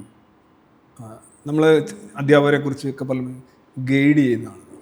Guide ചെയ്യുക എന്ന് പറഞ്ഞു കഴിഞ്ഞാൽ എന്താണ്? നിങ്ങളെപ്പോഴും ഗൈഡ് ചെയ്യുന്നത് നിങ്ങളുടെ ലോകവീക്ഷണം അനുസരിച്ചായിരിക്കും മറ്റുള്ളവരെ ഗൈഡ് ചെയ്യുന്നത്. നിങ്ങൾ മൗൾഡ് ചെയ്യാണ്. ഇവിടെയൊക്കെ അന്യൻ്റെ സ്വാതന്ത്ര്യത്തിൽ അവൻ്റെ അനുമതി ഇല്ലാതെ കടന്നു കയറുന്ന ഒരു പ്രശ്നം ഉദിക്കുന്നു. അപ്പോൾ ഈ ടീച്ചർ എന്ന് പറയുന്നത് ശരിക്കും നേരെ മാതാപിതാ ഗുരു ദൈവം എന്ന് പറയുമ്പോൾ ഗുരു എന്ന് പറയുമ്പോൾ ഓൾമോസ്റ്റ് ദൈവമാണ്. ദൈവസങ്കല്പത്തിൻ്റെ അടിസ്ഥാനം തന്നെ ഇതാണ്. എല്ലാം ചെയ്യുന്നു, പഠിപ്പിക്കുന്നു, ശരിയായ മാർഗം കാണിച്ചു കൊടുക്കുന്നു. അപ്പം അങ്ങനെ ഒരാളിലേക്ക് ചെല്ലണം, ഒരു വ്യക്തിയിലേക്ക് ചെല്ലണം എന്ന് പറയുന്നത് തന്നെ ഭയങ്കര ആ സമൂഹത്തിലെ എല്ലാ ആളുകളും അതിലാണ് ഉദ്ദേശിക്കുന്നത്. ഒരു ദൈവം ആയിക്കോട്ടെ, ഒരു ഗുരു ആയിക്കോട്ടെ, ഒരു ആചാര്യനായിക്കോട്ടെ, അതാണ് ശരിക്കും മതം. അത് മതാതീതമാണെന്ന് അവർ പറയുന്നു. അതൊരു നുണ. അതെങ്ങനെ മതാതീതമാകുന്നു? ഇപ്പോൾ കരുണാകര ഗുരുവിൻ്റെ ആശ്രമത്തിൽ ചെന്ന് കഴിഞ്ഞാൽ നിങ്ങൾ അവിടുത്തെ പ്രധാനപ്പെട്ട 10 പ്രാർത്ഥനകൾ എടുത്തു നോക്കൂ. അത് ഒരു മതമായിട്ട് എന്താണ് വ്യത്യാസം വരുന്നത്? അവരെന്തിനാണ് അങ്ങനെ ജീവിക്കുന്നത്? അവരുടെ ലോകവീക്ഷണം എന്തുകൊണ്ടാണ് അങ്ങനെ സങ്കുചിതവും കുടുസുമായി മാറുന്നത്?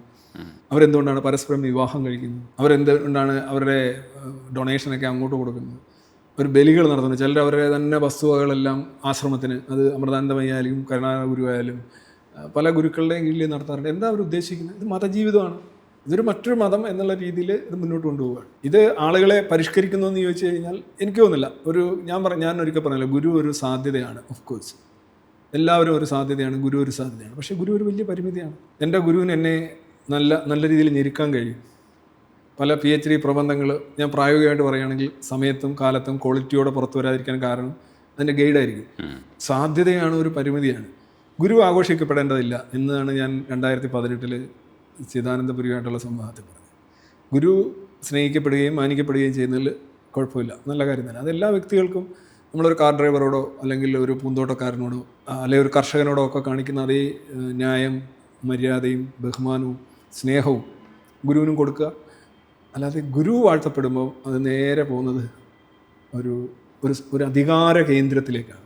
നിങ്ങളുടെ അധികാര കേന്ദ്രം നിങ്ങൾക്ക് പുറത്താകുമ്പോൾ, നിങ്ങളുടെ തീരുമാനങ്ങളുടെ സ്രോതസ്സ് നിങ്ങൾക്ക് ബാഹ്യമാകുമ്പോൾ നിങ്ങൾ സ്വതന്ത്രനല്ല എന്ന് മിതമായി തിരിച്ചറിയണം.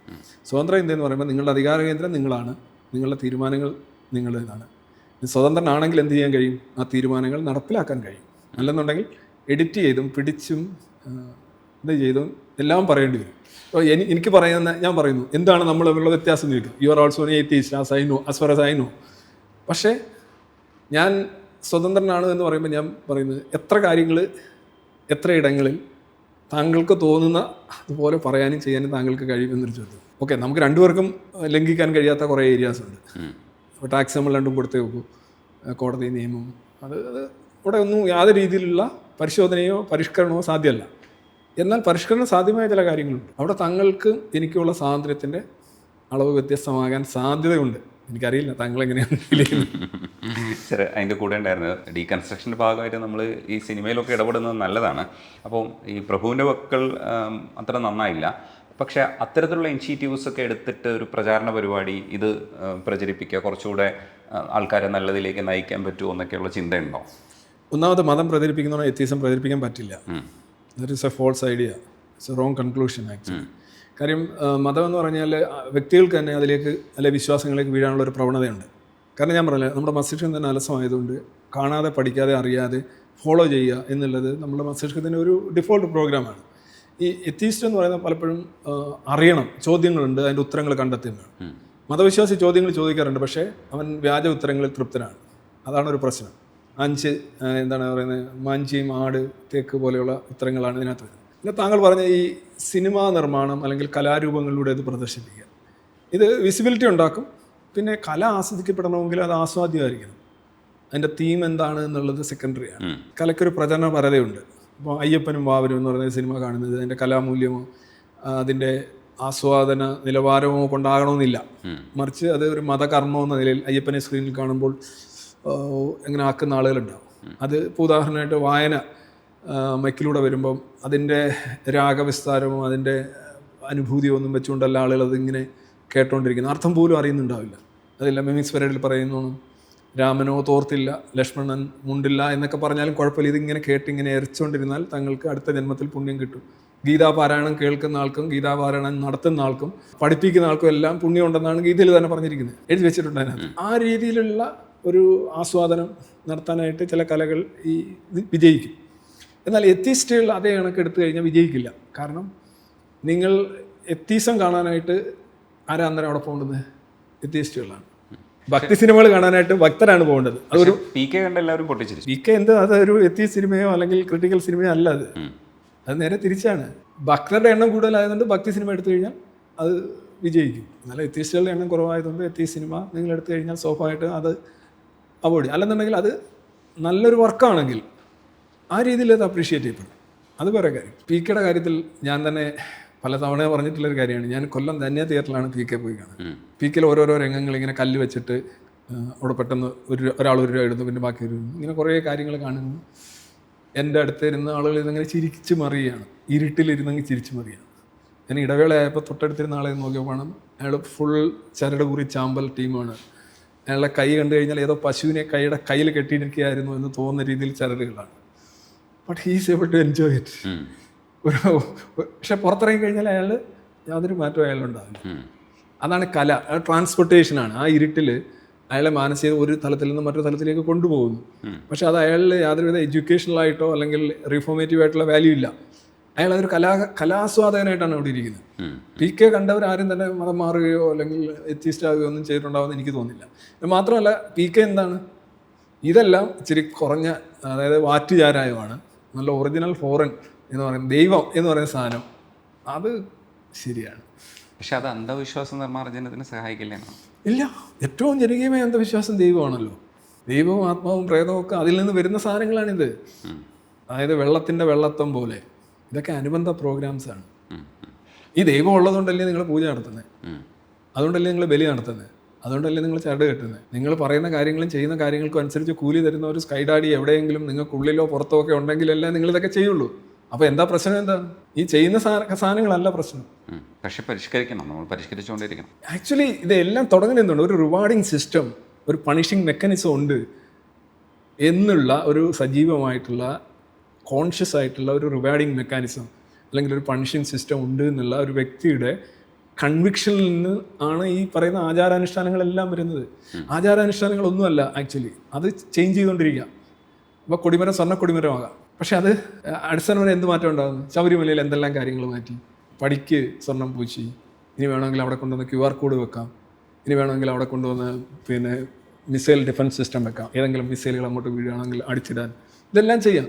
പക്ഷെ അടിസ്ഥാനപരമായ അന്ധവിശ്വാസം എന്ന് പറയുന്നത് അയ്യപ്പൻ എന്ന് പറയുന്നതാണ്. എന്ന് പറഞ്ഞാൽ റിവാർഡിങ് സിസ്റ്റം അയ്യപ്പൻ. അവിടെ ചെന്ന് കഴിഞ്ഞാൽ കുട്ടികളില്ലാത്തവർക്ക് കുട്ടികളുണ്ടാകും, അല്ലെങ്കിൽ സംസാരിക്കാൻ കഴിയാത്തവർക്ക് സംസാരശേഷി തിരിച്ചു കിട്ടും, അല്ലെങ്കിൽ വീട്ടിലെ വ്യാധികളും എല്ലാം പാട്ട് കേട്ടിട്ടില്ലേ, വ്യാധികൾ ഒഴിക്കുന്നു. അല്ല, അത് മറ്റുള്ളവർ കൊടുക്കുന്ന ചമൽക്കാരങ്ങളാണ്. അതെ, ഈ കാണിച്ചു കൂട്ടുന്ന എല്ലാം തന്നെ പുറത്ത്, അതായത് something like foreplay and sex എന്ന് വേണമെങ്കിൽ പറയാം. ഇതെല്ലാം ഈ ആചാരമെല്ലാം ഫോർ പ്ലേ ആണ്. കത്തെഴുത്തോട്ട് തുടങ്ങും, അവിടെ സംസാരം ഒരു 40,000 മണിക്കൂർ ഒരുമിച്ചിരുന്ന് സംസാരിക്കുക. എന്താണ് ഉദ്ദേശം? ബേസിക്കലി ഒരു വീഡിയോ ഞാൻ കാണിക്കാം. ചിലപ്പോൾ ഇതൊരു വീഡിയോ ആണ്, ഞാൻ പ്ലേ ചെയ്യാം, സാർ ഒന്ന് കണ്ടോളൂ. അത് ഈ വീഡിയോയിൽ ഈ പൂച്ച വന്നിട്ട് ഈ മറ്റേ പൂച്ചയെ സംരക്ഷിച്ച് കൊണ്ടുപോകുന്നതാണ്. ഈ കൊണ്ടുപോകുമ്പോൾ ഇത്രയും വലിയൊരു ബുദ്ധി ഇപ്പം മനുഷ്യനെ സംബന്ധിച്ച് നമ്മൾ സംസ്കാരത്തിൻ്റെ ഭാഗമായിട്ടൊക്കെ ചിലതൊക്കെ ചെയ്യുന്നു എന്ന് അവകാശപ്പെടുന്നു. ഇപ്പോൾ പൂച്ച പാല് കൊടുക്കുന്നത് പോലെ മനുഷ്യൻ പാല് കൊടുക്കുന്നതൊക്കെ നമുക്ക് സയൻറ്റിഫിക്കലി നമ്മൾ എക്സ്പ്ലെയിൻഡ് ആണ്.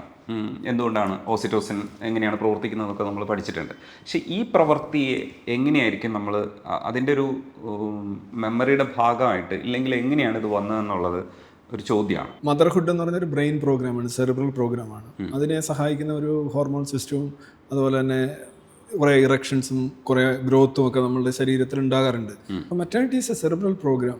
നിങ്ങളുടെ ആ കൈൻഡ്നെസ്, നിങ്ങളുടെ കുട്ടിയോട് കാണിക്കുന്ന അല്ലെ കുട്ടികളോട് കാണിക്കുന്ന കൈൻഡ്നെസ്, അവരോടൊരു സംരക്ഷണ ഭാവം, ഇതൊന്നും തന്നെ നിങ്ങളുടെ തീരുമാനമോ നിങ്ങൾ വളർത്തിയെടുത്തുകൊണ്ട് വന്നൊരു സാധനമൊന്നുമല്ല. നത്തിങ് ടു ഡു വിത്ത് നിങ്ങൾ യൂണിവേഴ്സിറ്റി പോയി പഠിച്ചല്ല ഒരു നല്ല അമ്മയാവുന്നത്. നല്ല അമ്മ മീൻസ് സ്നേഹം ഉണ്ടാവുന്നത്. ഇത് എല്ലാ ജീവികളിലും അതിൻ്റെ അടുത്ത തലമുറ ഉണ്ടാക്കാനും പരിരക്ഷിക്കാനും ആവശ്യമായിട്ടുള്ള ഒരു ഡിഫോൾട്ട് സെറിബ്രൽ കണ്ടീഷനാണിത്. അതുണ്ടെങ്കിൽ മാത്രമേ എല്ലാ ജീവികളും ചെയ്യുന്നുണ്ട്. ഒരു പട്ടി തന്നെ പെറ്റ് കിടന്നു കഴിഞ്ഞാൽ അതിൻ്റെ അടുത്ത് കുട്ടി എടുക്കാൻ ചെന്ന് കഴിഞ്ഞാൽ അത് കടിച്ചു കീറും. അത് എങ്ങും പോയി പഠിച്ചിട്ടോ അല്ലെങ്കിൽ അതിന് കൂടുതൽ സ്നേഹം ഉണ്ടായിട്ട് അതിനറിയാവുന്ന ഏക ഇതാണ്. മനുഷ്യരാണെങ്കിൽ പറയും കടിച്ചു കീറില്ല, അവർക്ക് നമ്മുടെ ബ്രെയിൻ കുറച്ചുകൂടെ വികസിതമായെന്ന് പറയും, കുഞ്ഞവിടെ കിടന്നോട്ടെ എന്ന് പറയും. പക്ഷേ പട്ടിക്ക് അങ്ങനെ പറയാനുള്ള അത്രയും ഒരു സൂക്ഷ്മമായിട്ടുള്ള ഒരു വെറൈറ്റി ഓഫ് എക്സ്പ്രഷൻസ് പുള്ളിക്ക് ഇല്ലാത്തതുകൊണ്ട് പുള്ളി ചിലപ്പോൾ ഒക്കെ ആക്കേണ്ടിരിക്കാം. അപ്പം ഇത് ജീവികുലത്തിലുള്ള ഒരു പ്രോഗ്രാമാണ് ഈ മെറ്റേണിറ്റി എന്ന് പറയുന്നത്. അത് പല ജീവികളിലും പലതരത്തിലായിരിക്കും. ഇപ്പം തന്നെ ഈ പൂച്ച താഴോട്ട് വരുന്നു, എന്താണ് ഹൈറ്റാണ്. ഈ ഹൈറ്റ് തള്ളപ്പൂച്ചയ്ക്ക് ഈ ഹൈറ്റിൽ നിന്ന് താഴോട്ട് ചാടി അതിൻ്റെ ബ്രെയിനിൽ പരിചയം ഉള്ളതുകൊണ്ട് അത് ഓൾറെഡി ചാടിക്കഴിഞ്ഞു. ഈ പുതിയ പൂച്ചയ്ക്ക് ഇത്രയും ഉയരത്തിൽ നിന്ന് ചാടിയുള്ള അപ്പോൾ ബ്രെയിൻ നോക്കുമ്പോൾ അതിന് ചാടുക എന്ന് പറഞ്ഞാൽ ലാൻഡിങ്, അതറിയാൻ കഴിയും.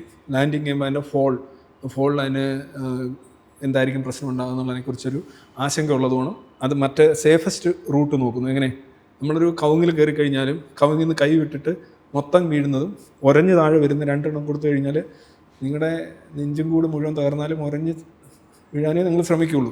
കാരണം ആ ബ്രെയിൻ കൊടുക്കുന്ന ആ ഒരു അടിസ്ഥാനപരമായ ഒരു ബേസ് ആയിട്ടുള്ള ഒരു ഇതാണ്. ഈ കർഷണം മൂലം ഈ ഫോളിൻ്റെ ആഘാതം കുറയും. പക്ഷെ തിരിച്ച് സഹായിക്കുന്നത്, അതായത് മറ്റേ പൂച്ച പാതി വഴിയിൽ ചാടി അതെങ്ങനെ, അതാണ് ഞാൻ പറയുന്നത് മെറ്റേണിറ്റി. ആന ചെയ്യാറില്ലേ, പട്ടി ചെയ്യാറില്ലേ, പൂച്ച ചെയ്യാറില്ല, എല്ലാ ജീവികളും ചെയ്യാറുണ്ട്. പക്ഷെ ആ ഹൈറ്റിന്റെ അളവ് മറ്റേതിന് കഴിയില്ല എന്നുള്ള ഒരു അത്തരം ഒരു ബ്രെയിൻ പ്രോഗ്രാം, ബിക്കോസ് അതിൻ്റെ ബോഡി മൂവ്മെന്റ് കാണുമ്പോൾ അത് അറച്ചു നിൽക്കുന്നു എന്നുള്ളത് ആ ഹൈറ്റിൻ്റെ വിശകലനം ചെയ്തതിന് ശേഷം അതിൻ്റെ ബ്രെയിൻ ഒരു സന്നിഗ്ധാവസ്ഥ അല്ലെന്നുണ്ടെങ്കിൽ ഒരു സങ്കോചം അല്ലെങ്കിൽ ഒരു ഡൗട്ടിലെത്തി നിൽക്കുന്നു എന്ന് ഈ ആ ബോഡി ലാംഗ്വേജിൽ നിന്നും അമ്മ പൂച്ചയ്ക്ക് മനസ്സിലാവുന്നുണ്ട്. അപ്പോൾ അമ്മ പൂച്ച ഇങ്ങനെ നോക്കുകയാണ്, പിടിക്കാൻ കഴിയില്ല, എന്നാലും നീ ഇങ്ങനെ എങ്ങനെയും വരൂ എന്നുള്ളതാണ്. ഒരു പക്ഷേ അത് പിടിക്കാനായിരിക്കും വന്നത്, അല്ലെന്നുണ്ടെങ്കിൽ ഉറഞ്ഞു വരുമ്പോൾ കയറി എങ്ങനെയായാലും വരുമോ. പക്ഷേ മറ്റേ ആ തീരുമാനം എടുത്തത് ഒരു പക്ഷേ ആദ്യമായിട്ടായിരിക്കും ആ പൂച്ച ആ ഹൈറ്റ് ചാടുന്നത്. ആ തീരുമാനം നമുക്ക് നമ്മളിലും വർക്ക് ചെയ്യുന്നുണ്ട്. നിങ്ങൾ അടക്കാൻ മരത്തിൽ കയറിയിട്ടുണ്ടോ? അടക്കാൻ മരത്തിൽ കൈവിട്ട് കഴിഞ്ഞാൽ നമ്മളെപ്പോഴും ശ്രമിക്കുന്നത് ഉരഞ്ഞിറങ്ങുമ്പോൾ ഫോളിൻ്റെ ആഘാതം കുറയും. ഇതെല്ലാ ജീവികുലങ്ങളിലും വ്യത്യസ്തമായ അളവിലും ശേഷിയിലും അവർ നടപ്പിലാക്കുന്നുണ്ട്. ഇനി ഒരു അമ്മ ഒരു പക്ഷേ നിങ്ങൾക്ക് വേണ്ടി കണ്ടി ചാടാൻ തയ്യാറാണ്. അച്ഛൻ ചാടത്തില്ല. അച്ഛൻ മോശമായിട്ടോ അമ്മ മഹത്തായിട്ടോ അല്ല. ചിലപ്പോൾ നിങ്ങളുടെ അമ്മ ലോകത്തെ ഏറ്റവും വൃത്തിയുടെ സ്ത്രീ ആയിരിക്കും, കളവ് പറയുന്നവളായിരിക്കും, അർത്ഥ കൈക്ക് ഉപ്പ് കേൾക്കാത്തവളായിരിക്കും, ഭയങ്കര മോശം സ്ത്രീ ആയിരിക്കും, ഗുണപരമായും ധാർമ്മികമായും. പക്ഷെ നിങ്ങൾക്ക് വേണ്ടി കണ്ടിച്ചാണ്. അത് അവരുടെ പ്രത്യേകിച്ച് ഗുണമൊന്നുമല്ല, അത് വയറിങ്ങാണ്. ഈ പല കാര്യങ്ങളെയും ശാസ്ത്രീയമായി വിശകലനം ചെയ്യുക എന്ന് പറയുന്ന ഈ ശാസ്ത്രീയത എന്ന് പറയുന്ന വാക്ക് ഈ കാലഘട്ടത്തിൽ അത്ര ശാസ്ത്രീയമല്ല ഉപയോഗിക്കുന്നത്. പക്ഷേ ഇപ്പോൾ ISROയിലെ ചെയർമാനെ ഇൻ്റർവ്യൂ ചെയ്യുന്ന സമയത്ത് അവിടെ തേങ്ങ ഉടയ്ക്കുന്നതിനെക്കുറിച്ച് പുള്ളിയോട് ചോദിക്കുമ്പോൾ അതും ചെയ്തോട്ടെ ഇതും ചെയ്തോട്ടെ എന്നുള്ള അഭിപ്രായമാണ് പുള്ളി പറഞ്ഞത്. അതിനകത്തൊന്നും ഇടപെടാൻ പോകണ്ട, കാര്യമില്ലല്ലോ, അവരത് തേങ്ങ ഉടച്ചാലും ഇല്ലെങ്കിലും റോക്കറ്റ് പോകും എന്നുള്ളതാണ് ഉള്ളത്. അപ്പോൾ അങ്ങനെ ഇടപെടാതിരിക്കുന്നത് ഒരു സ്റ്റാൻഡാണ്. ഇതിലേത് സ്റ്റാൻഡാണ് ശരിയെന്ന് നമുക്ക് വാദിക്കാൻ പറ്റുമോ? അവർ ചെയ്യുന്ന എന്താണ്, ഒരു എക്സ്ട്രാ വർക്കാണ്.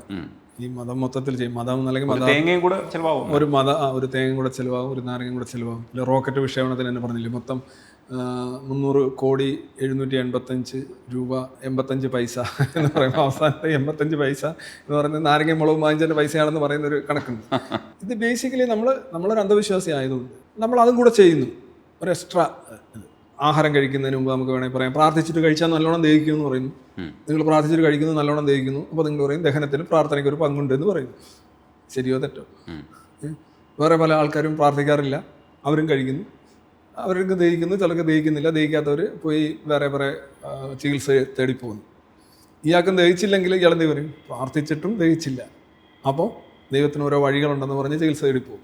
ആക്ച്വലി പരീക്ഷയുടെ കാര്യം തന്നെ നമ്മൾ പറയും, പരീക്ഷ നന്നായിട്ട് എഴുതി കഴിഞ്ഞാൽ ചിലർക്ക് തൃപ്തിയാവില്ല, അവർ അതിന് മുന്നേയും പിന്നെയും അതിനിടയിലും ഒക്കെ ഇങ്ങനെ പ്രാർത്ഥിച്ചുകൊണ്ടിരിക്കും. മനസ്സിലായില്ലേ? നിങ്ങൾക്കൊരു LIC അടച്ച് മൊത്തം തീർത്തു എന്നിരിക്കട്ടെ, നിങ്ങൾ LICയുടെ നിങ്ങൾക്ക് റിട്ടേൺസ് കിട്ടുന്നതിന് നിങ്ങൾ അയ്യോ കിട്ടണേ എന്ന് പറഞ്ഞ ദിവസം പ്രാർത്ഥിച്ചാലും നിങ്ങൾക്ക് കിട്ടും.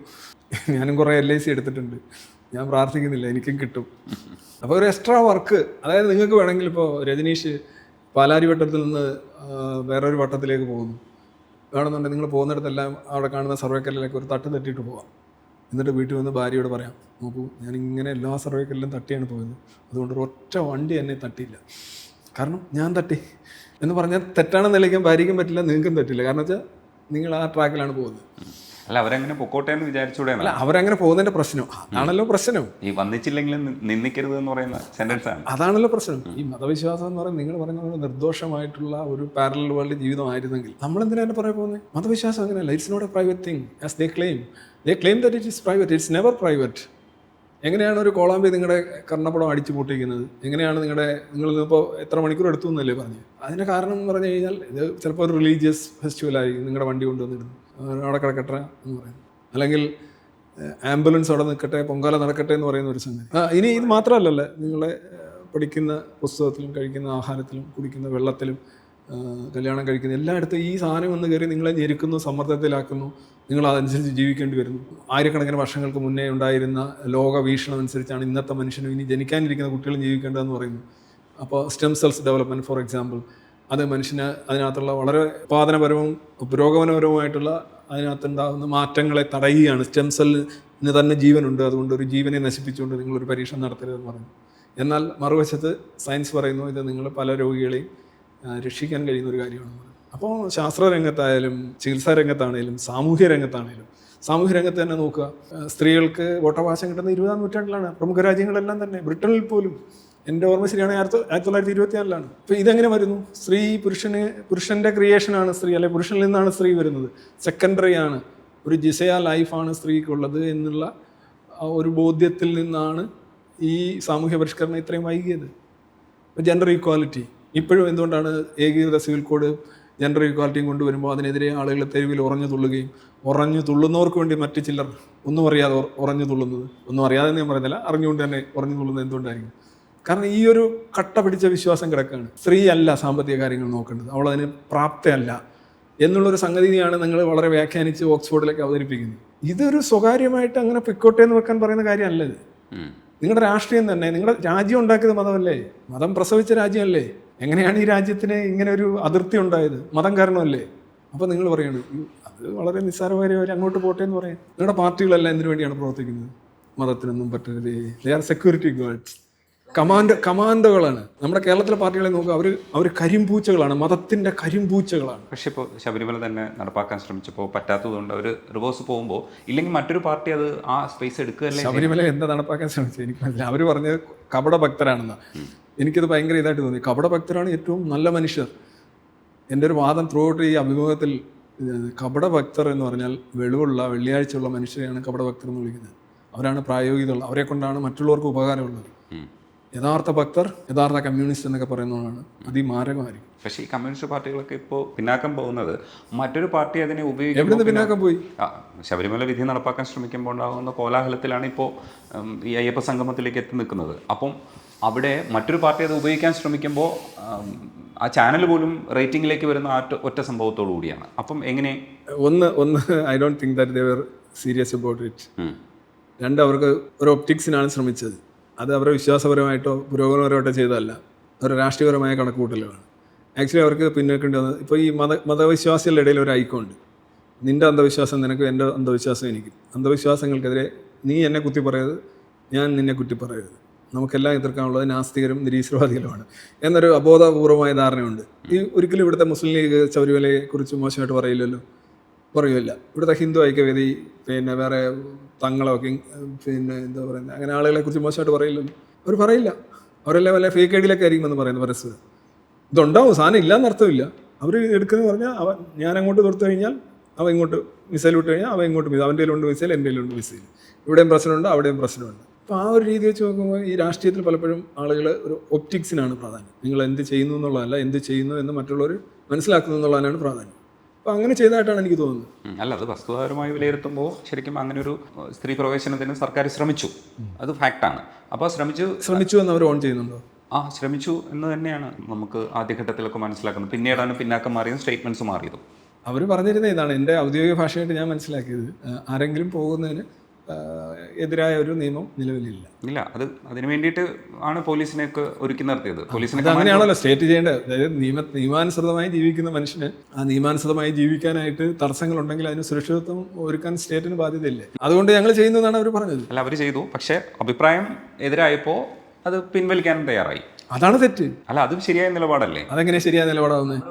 ലോ ഓഫ് ദ ലാൻഡ് എന്ന് പറഞ്ഞു കഴിഞ്ഞാൽ നിയമപരമായി ജീവിക്കുന്ന, ഇപ്പോൾ ഉദാഹരണമായിട്ട് പാലാരിവട്ടത്തിൽ നിന്ന് മേനകയിലേക്ക്, അതിലേക്ക് വളരെ മര്യാദയ്ക്ക് വസ്ത്രം ധരിച്ച് റോഡ് സൈഡിൽ കൂടെ നടന്നു പോകാൻ രജനീഷിന് അവകാശം ഉണ്ടെന്നിരിക്കട്ടെ. പക്ഷേ അതിനെ തടയുന്ന ചില എലമെൻറ്റുകളും സാഹചര്യങ്ങളും ഉണ്ടായിക്കഴിഞ്ഞാൽ സ്റ്റേറ്റിന് താങ്കൾക്ക് പ്രൊട്ടക്ഷൻ കൊടുക്കാനുള്ള ബാധ്യതയുണ്ട്. അല്ല, അത്ര ക്ലിയർ കട്ടായിട്ട് ഈ കാര്യത്തിൽ തീരുമാനങ്ങൾ എടുക്കാൻ പരിമിതിയില്ലേ? എന്ത് പരിമിതി? ആദ്യം ചെയ്തത് ശരിയാണ്. കോടതി പറയുന്നത് ഓക്കെ കയറാം, സർക്കാർ പറയുന്നത് ഞങ്ങൾ കയറ്റുന്നില്ല, ആരെങ്കിലും കയറുകയാണെങ്കിൽ ഞങ്ങൾ സംരക്ഷണം കൊടുക്കും. അത് രണ്ടും ശരിയാണ്. പിന്നെന്താ ശരിയുള്ളതിനകത്ത്? വിധി നടപ്പാക്കാൻ തിടുക്കം കാണിച്ചു എന്നുള്ളതാണ് അവർക്കെതിരെയുള്ള വിമർശനം. ഇന്നൊരു വിധി വന്നു കഴിഞ്ഞാൽ നാളെ മുതൽ അത് ഓണല്ലേ? ഇന്ന് തിടുക്കം എന്താണ്? ഈ ഓർത്തഡോക്സ് മറ്റേ യാക്കോവ സമയം പോലെ 25 നൂറ്റാണ്ട് കൊണ്ടാണോ ഒരു വിധി നടപ്പിലാക്കേണ്ടത്? എന്താണ് അതിനകത്ത് തെറ്റ്? ആദ്യം ചെയ്തെല്ലാം ശരിയാണ്. സർക്കാർ പറയാം സർക്കാരല്ല ഇത് ഇൻട്രൊഡ്യൂസ് ചെയ്തതെന്ന് പറയാം. കോടതി പറഞ്ഞത് കേൾക്കുക. കോടതി നിയമമായിട്ട് മാറുകയാണ്. അപ്പോൾ അതിന് സംരക്ഷണം കൊടുക്കാൻ ബാധ്യസ്ഥരാണ്. വരരുതെന്ന് പറയാൻ പറ്റുമോ സർക്കാർ? വരരുതെന്ന് പറയാൻ പറ്റില്ല. പിന്നെന്താണ് ശരിയെന്നാണ് എനിക്കറിയേണ്ടത്. താങ്കൾ പറഞ്ഞു പോയത് ശരി, എനിക്ക് മനസ്സിലായി. അല്ല, അത് വിധി നടപ്പിലാക്കാൻ ശ്രമിച്ചു എന്നുള്ളതാണ്. അവിടെയാണ് എനിക്ക് അല്ലെ, സംരക്ഷണം കൊടുക്കാതിരിക്കുന്നതാണ് തെറ്റ്. സംരക്ഷണം കൊടുക്കാതിരിക്കുന്നത് തെറ്റാണ്. ഇപ്പോഴും നിലവിൽ തെറ്റാണത്. ഒരു പെൺകുട്ടി ശബരിമലയിൽ പോകാൻ ആഗ്രഹിച്ച് അവിടെ വരുമ്പോൾ അവർക്ക് സംരക്ഷണം കൊടുക്കാതിരിക്കുന്നത് ഇന്ത്യയിലെ നിലവിലുള്ള നിയമം അനുസരിച്ചോ കോടതി ഉത്തരവ് അനുസരിച്ചോ തെറ്റാണ്. അങ്ങനെ ഒരു സർക്കാർ ചെയ്യുന്നെങ്കിൽ ആ സർക്കാർ ചെയ്യുന്നത് തെറ്റാണ്. ഈ ഡിസ്കഷൻ വരുന്ന സമയത്ത് യുക്തിവാദികൾ നേരിട്ട അല്ലെങ്കിൽ നിരീശ്വരവാദികൾ നേരിട്ട ഒരു ചോദ്യം എന്ന് പറയുന്നത്, ശബരിമലയിൽ ആളെ കയറ്റാൻ വേണ്ടിയിട്ട് അതിൻ്റെ വക്കാലത്ത് നിരീശ്വരവാദികൾ എടുക്കണമെന്നുള്ള ചോദ്യമാണ് ചോദിച്ചത്. അത് ശരിക്കും എടുക്കേണ്ടതുണ്ടോ? എൻ്റെ ഒരു പ്രഭാഷണം തന്നെ അതാണ്, ജയിക്കുമ്പോൾ തോൽക്കുന്ന പോരാട്ടം. വ്യക്തി സ്വാതന്ത്ര്യം, അതേപോലെ തന്നെ ലിംഗസമത്വം, ഇത്തരം ആശയങ്ങൾ ഉയർത്തിപ്പിടിക്കുന്നതിനെ അനുകൂലിക്കുന്ന ഒരു നീക്കം തന്നെയാണ് കോടതി നടത്തിയിട്ടുള്ളത്. സ്ത്രീക്കും പുരുഷനും അവർക്ക് ഇരുകൂട്ടർക്കും ഒരേപോലെ ചെയ്യാൻ കഴിയുന്ന കാര്യങ്ങളിൽ തുല്യത ഉണ്ടാവണം, തുല്യ അവസരം ഉണ്ടാവണം, പദവി ഉണ്ടാവണം. ലൈക്ക് ഒരു ചായ കുടിക്കുക, ഇനി വിഷം കുടിക്കാനാണെങ്കിലും വിഷം കുടിക്കാനും സ്ത്രീക്കും പുരുഷനും സാധിക്കുമല്ലോ. തുല്യ അവകാശം ഉണ്ടാവണം, ചെയ്യണമെന്നല്ല, തുല്യ അവകാശം ഉണ്ടാവണം. അപ്പോൾ ശബരിമല പുരുഷന് പോകുന്നുണ്ടെങ്കിൽ സ്ത്രീക്കും പോകാൻ സാധിക്കണം. പക്ഷേ ഇവിടെ ഒരു പ്രശ്നമുള്ളത്, 50% വരുന്ന സ്ത്രീകളെ കൂടി അവർക്ക് ഇന്നലെ വരെ ചുമക്കാത്ത ഒരു അന്ധവിശ്വാസം കൂടി ചുമക്കാനായിട്ട് അവരെ മാടി വിളിക്കുന്ന, കൂടുതൽ ഇരുട്ട് സമൂഹത്തിലുണ്ടാക്കുന്ന ഒരു സംഗതി പ്രഥമ പരിഗണന കൊടുത്ത് നടപ്പിലാക്കണമെന്ന് ഒരു എത്തിസ്റ്റ് എന്ന നിലയിൽ എന്നോട് ചോദിച്ചു കഴിഞ്ഞാൽ ഞാൻ പറയും അതെൻ്റെ പ്രയോറിറ്റി അല്ല. കാരണം എൻ്റെ പ്രയോറിറ്റി എന്ന് പറഞ്ഞു കഴിഞ്ഞാൽ ഒരു മനുഷ്യന് ശബരിമല പോകരുതെന്നുള്ളതാണ്. മനസ്സിലായേ? ഈ ശബരിമലയും മലയാറ്റൂരും ഗുരുവായൂരും ഒക്കെ ക്രമേണ ദുർബലപ്പെട്ട് അതൊക്കെ ഓരോ മ്യൂസിയങ്ങളായിട്ടോ വിനോദ കേന്ദ്രങ്ങളായിട്ടോ മാറണം എന്നുള്ളതാണ് എൻ്റെ പൊളിറ്റിക്സ് എന്ന് പറയുന്നതാണ്. ഞാൻ പറയുന്ന കാര്യം അതാണ്. അവിടെ സ്ത്രീകളെയും കൂടെ കേട്ടു എന്ന് പറയുന്നതിന് ഒരു പ്രയോറിറ്റി തിങ്ങായിട്ട് ഞാൻ കാണില്ല. മറിച്ച് അതിൻ്റെ സാമൂഹ്യപരമായും രാഷ്ട്രീയപരമായിട്ടും കോൺസ്റ്റിറ്റ്യൂഷണലായിട്ടും അതൊരു പോസിറ്റീവായിട്ടുള്ള കാര്യമാണെന്ന് ഞാൻ പറഞ്ഞു. അതാണ് ഞാൻ പറഞ്ഞത്, ഇത് ജയിച്ചു കഴിഞ്ഞാൽ അതൊരു തോൽവിയായിരിക്കും. കൂടുതൽ അന്ധവിശ്വാസങ്ങളും ആ വീടുകളിൽ കൂടുതൽ പണം, ഊർജ്ജം, സമയമൊക്കെ ചിലവഴിക്കേണ്ടി വരും. ഇതുവരെ ചുവന്നുകൊണ്ട് നടന്ന അന്ധവിശ്വാസങ്ങളുടെ കൂടെ ഒരു വലിയൊരു കൊട്ടയും കൂടെ വരികയാണ്. പിന്നെ പക്ഷേ ഒരു നിരീശ്വരവാദിയുടെ ജീവിതം ഇതേപോലെ തന്നെ സഫറിങ്സിലൂടെ കടന്നു പോകുമ്പോൾ സാമ്പത്തികമായി അയാൾക്കും ബുദ്ധിമുട്ടുകളല്ലേ ഉണ്ടാവുള്ളൂ. നിരീശ്വരവാദി നെറ്റ് ഗെയിനാണ്. ഇപ്പോൾ രജനീഷ് പണിയൊന്നും ഇല്ലെന്നിരിക്കട്ടെ, നിരീശ്വരവാദിയാന്നിരിക്കട്ടെ, നിങ്ങൾക്ക് പൈസ ലാഭിക്കാം, ഊർജ്ജം ലാഭിക്കാം, സമയം ലാഭിക്കാം. കാരണം ഒരു മതം ആചരിച്ച് ജീവിക്കാൻ. പക്ഷേ അതേപോലെ നഷ്ടവും വരില്ലേ? ഒരിടത്ത് പോയി ഷോപ്പ് തുറന്നു കഴിഞ്ഞാൽ നമ്മൾ നിരീശ്വരവാദിയാണെന്ന് പറഞ്ഞ് എസ്റ്റാബ്ലിഷ് ചെയ്ത് കഴിഞ്ഞാൽ ഷോപ്പിൽ ചിലപ്പോൾ ആൾക്കാർ കയറി. അത് ഓക്കെ, അതൊരു പോയിന്റ്. ഞാൻ പറഞ്ഞത് നെറ്റ് ഗെയിൻ എവിടെ കിട്ടുന്നതെന്ന് വെച്ച് കഴിഞ്ഞാൽ, മതം ആചരിക്കാനായിട്ട് ഇപ്പോൾ പിരിവ് കൊടുക്കണം, ആചാരങ്ങൾ നടത്തണം, കുടുംബത്തെ അവിടെ കൊണ്ടുപോകണം, യാത്ര, തീർത്ഥാടനം, പിന്നെ ബലികൾ, പ്രശ്ന പരിഹാരങ്ങൾ, വാസ്തു, കീസ്തു, കുറേ സംഗതികളുണ്ടല്ലോ ഇപ്പോൾ പർട്ടിക്കുലർ. പിന്നെ നല്ല പിരിവുകളൊക്കെ കൊടുക്കേണ്ടി വരും. പിന്നെ വർഷം തോറും ബലി ഇടേണ്ടി വരും. ഇതെല്ലാം കൂടെ ആകുമ്പോൾ നിങ്ങൾക്ക് ഒരു വർഷം നല്ലൊരു തുകയാവും പണം. പിന്നെ ഇതിന് പുറകെ നടക്കണ്ടേ? ആനയുടെ പുറകെ പിണ്ടന്മാരി നടക്കണ്ടേ? ചിലപ്പോൾ വിളക്ക് കത്തിച്ചിട്ട് നടക്കണം. പിരിവിന് പോകണം. ടൈം, എനർജി ആൻഡ് മണി, ഈ 3 കാര്യങ്ങൾ നിങ്ങൾക്ക് മറ്റൊരു വിശ്വാസി ചെലവഴിക്കേണ്ടതാണെന്നുള്ളത് വളരെ ഇമ്പോർട്ടൻ്റ്. പിന്നെ നിങ്ങൾ തുറന്ന ഒരു വ്യക്തിയായിരിക്കും. കാര്യം നിങ്ങൾ അടഞ്ഞു പോവില്ല. ഇത് മറ്റേ ആ ദൈവമാണ് എല്ലാം തരുന്നത്, അതുകൊണ്ട് ആ ദൈവത്തെ അങ്ങനെയാണ് മുന്നോട്ട് പോകേണ്ടത് എന്നുള്ള രീതി നിങ്ങൾ അങ്ങൊരു കുടുസ് അവസ്ഥയിലേക്ക് നിങ്ങൾ പോവില്ല. നിങ്ങൾ കുറേ കൂടെ ഓപ്പൺ മൈൻഡഡ് ആവും. പിന്നെ അതുപോലെ തന്നെ നിങ്ങളൊരു മതത്തിൽ എന്തായാലും കയറി കഴിഞ്ഞാൽ മറ്റ് മതങ്ങളൊക്കെ അന്യരായിട്ട് നിങ്ങൾക്ക് തോന്നും. അങ്ങനെ ഒരു സോഫ്റ്റ്വെയർ എന്തായാലും ഉണ്ട്. ഇപ്പോൾ ഗാന്ധിജി പോലും ഭയങ്കര പരമതപ്രേമമൊക്കെ കാണിച്ചെങ്കിലും ഞാൻ ഹിന്ദു മതത്തിന് വേണ്ടി മരിക്കാൻ തയ്യാറാണെന്നാണ് പുള്ളി പറഞ്ഞത്. ഞാൻ മരിക്കില്ല, ഒരു മതത്തിന് വേണ്ടി മരിക്കാൻ തയ്യാറാവത്തില്ല. ഒരു വസ്തുവിന് വേണ്ടി നിങ്ങൾ മരിക്കുന്നുവെങ്കിൽ ഒന്നുകിൽ നിങ്ങൾ എല്ലാ വസ്തുവിനും വേണ്ടി മരിക്കുന്ന ആളായിരിക്കണം. അപ്പോൾ ആ മതം നിങ്ങൾക്ക് വ്യത്യസ്തമാണ്. അപ്പോൾ നിങ്ങൾ അടഞ്ഞു പോവുകയാണ്. നിങ്ങളുടെ ലോകവീക്ഷണം വളരെ പരിമിതപ്പെട്ട് പോവുകയാണ്. പക്ഷേ ഒരു എത്തീസിനെ സംബന്ധിച്ചിടത്തോളം ഇത്തരത്തിലുള്ള കാര്യങ്ങളൊക്കെ പറയുമ്പോഴത്തേക്ക് കുറച്ചുകൂടെ ഉത്തരവാദിത്വ ബോധമുള്ള ഒരു പൗരനായേണ്ടി വരും. അപ്പോൾ ചിലപ്പോൾ സ്ത്രീധനത്തിനെതിരെ സംസാരിക്കേണ്ടി വരും. അപ്പോഴും അയാൾക്ക് കാശ് നഷ്ടമാണ്. ഇനി അയാളുടെ ഐഡൻറ്റിറ്റി വെളിപ്പെടുത്തി കഴിഞ്ഞാൽ അയാളുടെ കടയിൽ ആരും കയറില്ല. അപ്പോൾ അത്തരത്തിലൊക്കെ ഒറ്റയ്ക്ക് ജീവിക്കേണ്ടി വരും. ചിലപ്പോൾ ബന്ധുക്കൾ പോലും കടം ചോദിച്ചു കഴിഞ്ഞാൽ കൊടുക്കില്ല. അപ്പോൾ ഇത്തരത്തിലുള്ള ക്രൈസിസിലേക്കല്ലേ ശരിക്കും കൂടുതൽ ആൾക്കാരെ എസൻസ് വിളിച്ചു ചേർക്കുമ്പോൾ കൂടുതൽ പേര് സഫറിങ്സിലേക്കല്ലേ പോവുക ആ അർത്ഥത്തിൽ വ്യക്തിപരമായി? വളരെ ശരിയായിട്ടുള്ളൊരു കാര്യമാണ്. സാമൂഹ്യമായിട്ടുള്ള ഞെരുക്കം മതാധിഷ്ഠിത സമൂഹങ്ങളിൽ മതനിഷേധികൾ അനുഭവിക്കുന്നുണ്ട്. ചിലത് എന്തിനാണ് നിങ്ങൾ ഈ പറഞ്ഞ ഞെരുക്കമൊന്നും പറയണ്ട. മതം നിരസിക്കുന്നതിന് മരണമാണ് ശിക്ഷ. മരണത്തെക്കാൾ വലിയ സാധനമൊന്നുമില്ല. നിങ്ങളുടെ തല പോവുകയാണ്. പിന്നെ പല രീതിയിലുള്ള തുറച്ചുനോട്ടങ്ങളും അമ്മയുടെ പ്രാക്കുകളും കട തുടങ്ങുന്ന ഇങ്ങനെയൊക്കെ കുറേ കാര്യങ്ങൾ, അല്ലെ ഓഫീസുകളിൽ, അല്ലെ നമുക്ക് വേറെ എന്തെങ്കിലും സംസാരിക്കാം എന്നൊക്കെയുള്ള സ്ഥിരമായിട്ടുള്ള ഇതൊക്കെ ഉണ്ടാവും. അതെല്ലാം കാരണം നമ്മുടെ പ്രശ്നമല്ല, അത് അവരുടെ പ്രശ്നമാണ്. അവർ ഈ പ്രശ്നം ഡിഫെൻഡ് ചെയ്യാനായിട്ട് അവർ ചെയ്യുന്ന കാര്യമാണ്.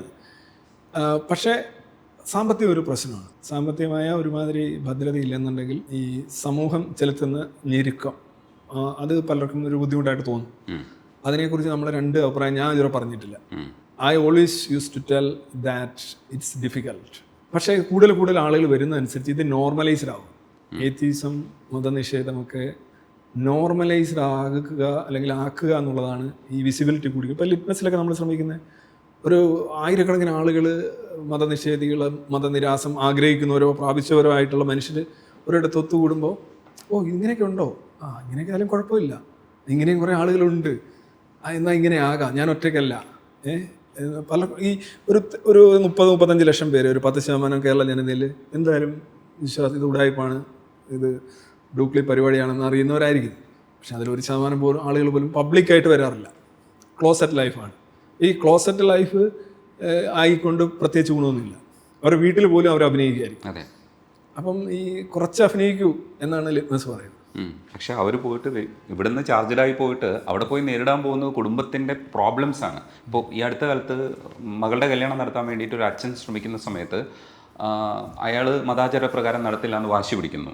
അവസാനം ഭാര്യ ഉപയോഗിച്ച ടെക്നിക്ക് എന്ന് പറയുന്നത്, നിങ്ങൾ കുട്ടിയെ കെട്ടിക്കാനുള്ള പൈസയും കൂടെ കൊണ്ടുവരൂ, അപ്പോൾ അതിൻ്റെ ബാധ്യതയും കൂടെ നിങ്ങൾ എടുക്കണം എന്ന് പറയുന്നൊരു സ്റ്റേറ്റ്മെൻറ്റ് പറഞ്ഞു. ഇത് രണ്ടും തമ്മിൽ യോജിപ്പില്ല. പക്ഷേ എങ്കിലും അതിനകത്ത് കേൾക്കുന്നവർക്കൊക്കെ അയാളോടൊപ്പം നിൽക്കാനല്ല അപ്പം തോന്നിയത്. കാരണം ആ കുടുംബത്തിൻ്റെ ഉത്തരവാദിത്തങ്ങളൂടെ നോക്കിയിട്ട് നിങ്ങൾ പറയണം, അതായത് മോർ റെസ്പോൺസിബിലിറ്റിയാണത്. അപ്പം അത്തരത്തിലുള്ള റെസ്പോൺസിബിലിറ്റി വെക്കുമ്പോൾ അവർ കൂടുതൽ സഫർ ചെയ്യല്ലേ ചെയ്യാം. ഇവിടെയാണ് നമ്മൾ ഏറ്റവും പ്രധാനമായിട്ട് പറയുന്ന കാര്യം, ഇൻഡിവിജ്വൽ ഈസ് ഇമ്പോർട്ടൻറ്റ്. നമ്മളുടെ പദ്ധതികളും താല്പര്യങ്ങളൊക്കെ നടപ്പിലാക്കുന്നതിലുള്ള നമുക്കൊരു അധികാരമുണ്ടത് നമ്മുടെ കാര്യത്തിൽ മാത്രമാണ് ഉദ്ദേശിക്കുന്നത്. വേറൊരാളുടെ മേളിൽ നമുക്ക് അങ്ങനെ ഒരു അധികാരവും ഇല്ല, അവകാശമില്ല. നിങ്ങൾ വിവാഹത്തെക്കുറിച്ച് പറഞ്ഞു. വിവാഹം ഒരു സോളോ അല്ല, ഒറ്റയ്ക്കിരുന്ന് പാടുന്ന ഒരു പാട്ടല്ല, അതൊരു സംഘഗാനമാണ്. സംഘഗാനമാകുമ്പോൾ മ്യൂസീഷ്യൻ ഇന്ന് പ്രശ്നമാണെങ്കിൽ നമ്മൾക്ക് ചിലപ്പോൾ മാറ്റി വെക്കേണ്ടി വരും. തീർച്ചയായിട്ടും നിങ്ങൾക്ക് എന്തായാലും ഒരു പാട്ടുണ്ടാക്കാൻ കഴിയില്ല സംഗീതവാദി.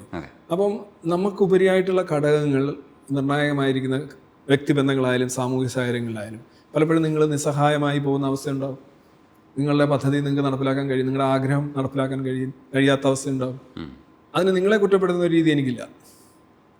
കാര്യം നിങ്ങൾ നിസ്സഹായനായി പോകുന്നത് നിങ്ങളുടെ കുഴപ്പം കൊണ്ടാണ്. നിങ്ങൾ വളരെ ഫേം ആയിരിക്കും, നിങ്ങൾ സയൻറ്റിഫിക് ആയിരിക്കും, വളരെ കറക്റ്റ് ആയിരിക്കും.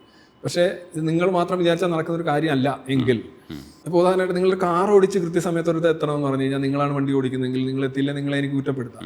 പക്ഷെ നിങ്ങൾ ഒരു കാറിൽ ഇരിക്കുകയോ അല്ലെങ്കിൽ ഒരു ബസ്സിൽ യാത്ര ചെയ്യുകയോ ചെയ്യുകയാണെങ്കിൽ, പ്രത്യേകിച്ചൊരു ട്രാൻസ്പോർട്ട് ബസ്സൊക്കെ ആണെങ്കിൽ അത് നിർത്തിയും എടുത്തുമൊക്കെയൊക്കെ അതിനൊരു ഷെഡ്യൂളൊക്കെ ഉണ്ടാവും. അപ്പം അങ്ങനെ എല്ലാ സാധനവും നിങ്ങളുടെ കയ്യിലാണോ എന്നൊരു ചോദ്യം വളരെ പ്രധാനമുണ്ട്. അതാണ് ഈ മരണം, ഈ പ്രധാന ചെക്ക് പോസ്റ്റ്, വിവാഹം, ഈവൻ ജനനം, ഇങ്ങനെയൊക്കെ കുറേ ചെക്ക് പോസ്റ്റുകളിൽ നമുക്ക് പൂർണ്ണമായിട്ട് തീരുമാനിക്കാൻ കഴിയില്ല. അല്ലെന്നുണ്ടെങ്കിൽ മറ്റുള്ളവരുടെ വ്യക്തി താല്പര്യങ്ങളെയും അവരുടെ വ്യക്തിത്വങ്ങളെയും നമ്മൾ ഇടിച്ച് താഴ്ത്തിക്കൊണ്ട് നമ്മളൊരു ഫാഷനെ പോലെ തീരുമാനം എടുത്ത് മുന്നോട്ട് കൊണ്ടുപോകും. അപ്പോൾ അങ്ങനെ തയ്യാറായുള്ളതായിരിക്കും മറ്റേ ആൾ ചിലവ് ചോദിച്ചതെന്ന് ഞാൻ കരുതും.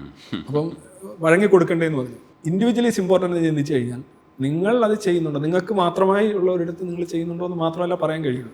അതുപോലെ എൻ്റെ ഭാര്യ അല്ലെങ്കിൽ എൻ്റെ ഭർത്താവ്, എൻ്റെ മക്കൾ ഇന്നതാവണമെന്ന് ഞാൻ പറഞ്ഞു കഴിഞ്ഞാൽ ഞാൻ സ്വാതന്ത്ര്യം എന്ന് പറയുന്ന ആശയത്തോട് തന്നെ താല്പര്യമില്ലാത്തതിനായിട്ട് വരുന്നു. സ്വാതന്ത്ര്യം എന്ന് പറയുന്നത് നമ്മുടെ സ്വാതന്ത്ര്യം മാത്രമല്ല, നിങ്ങളുടെ സ്വാതന്ത്ര്യം പ്രധാനമാണ്.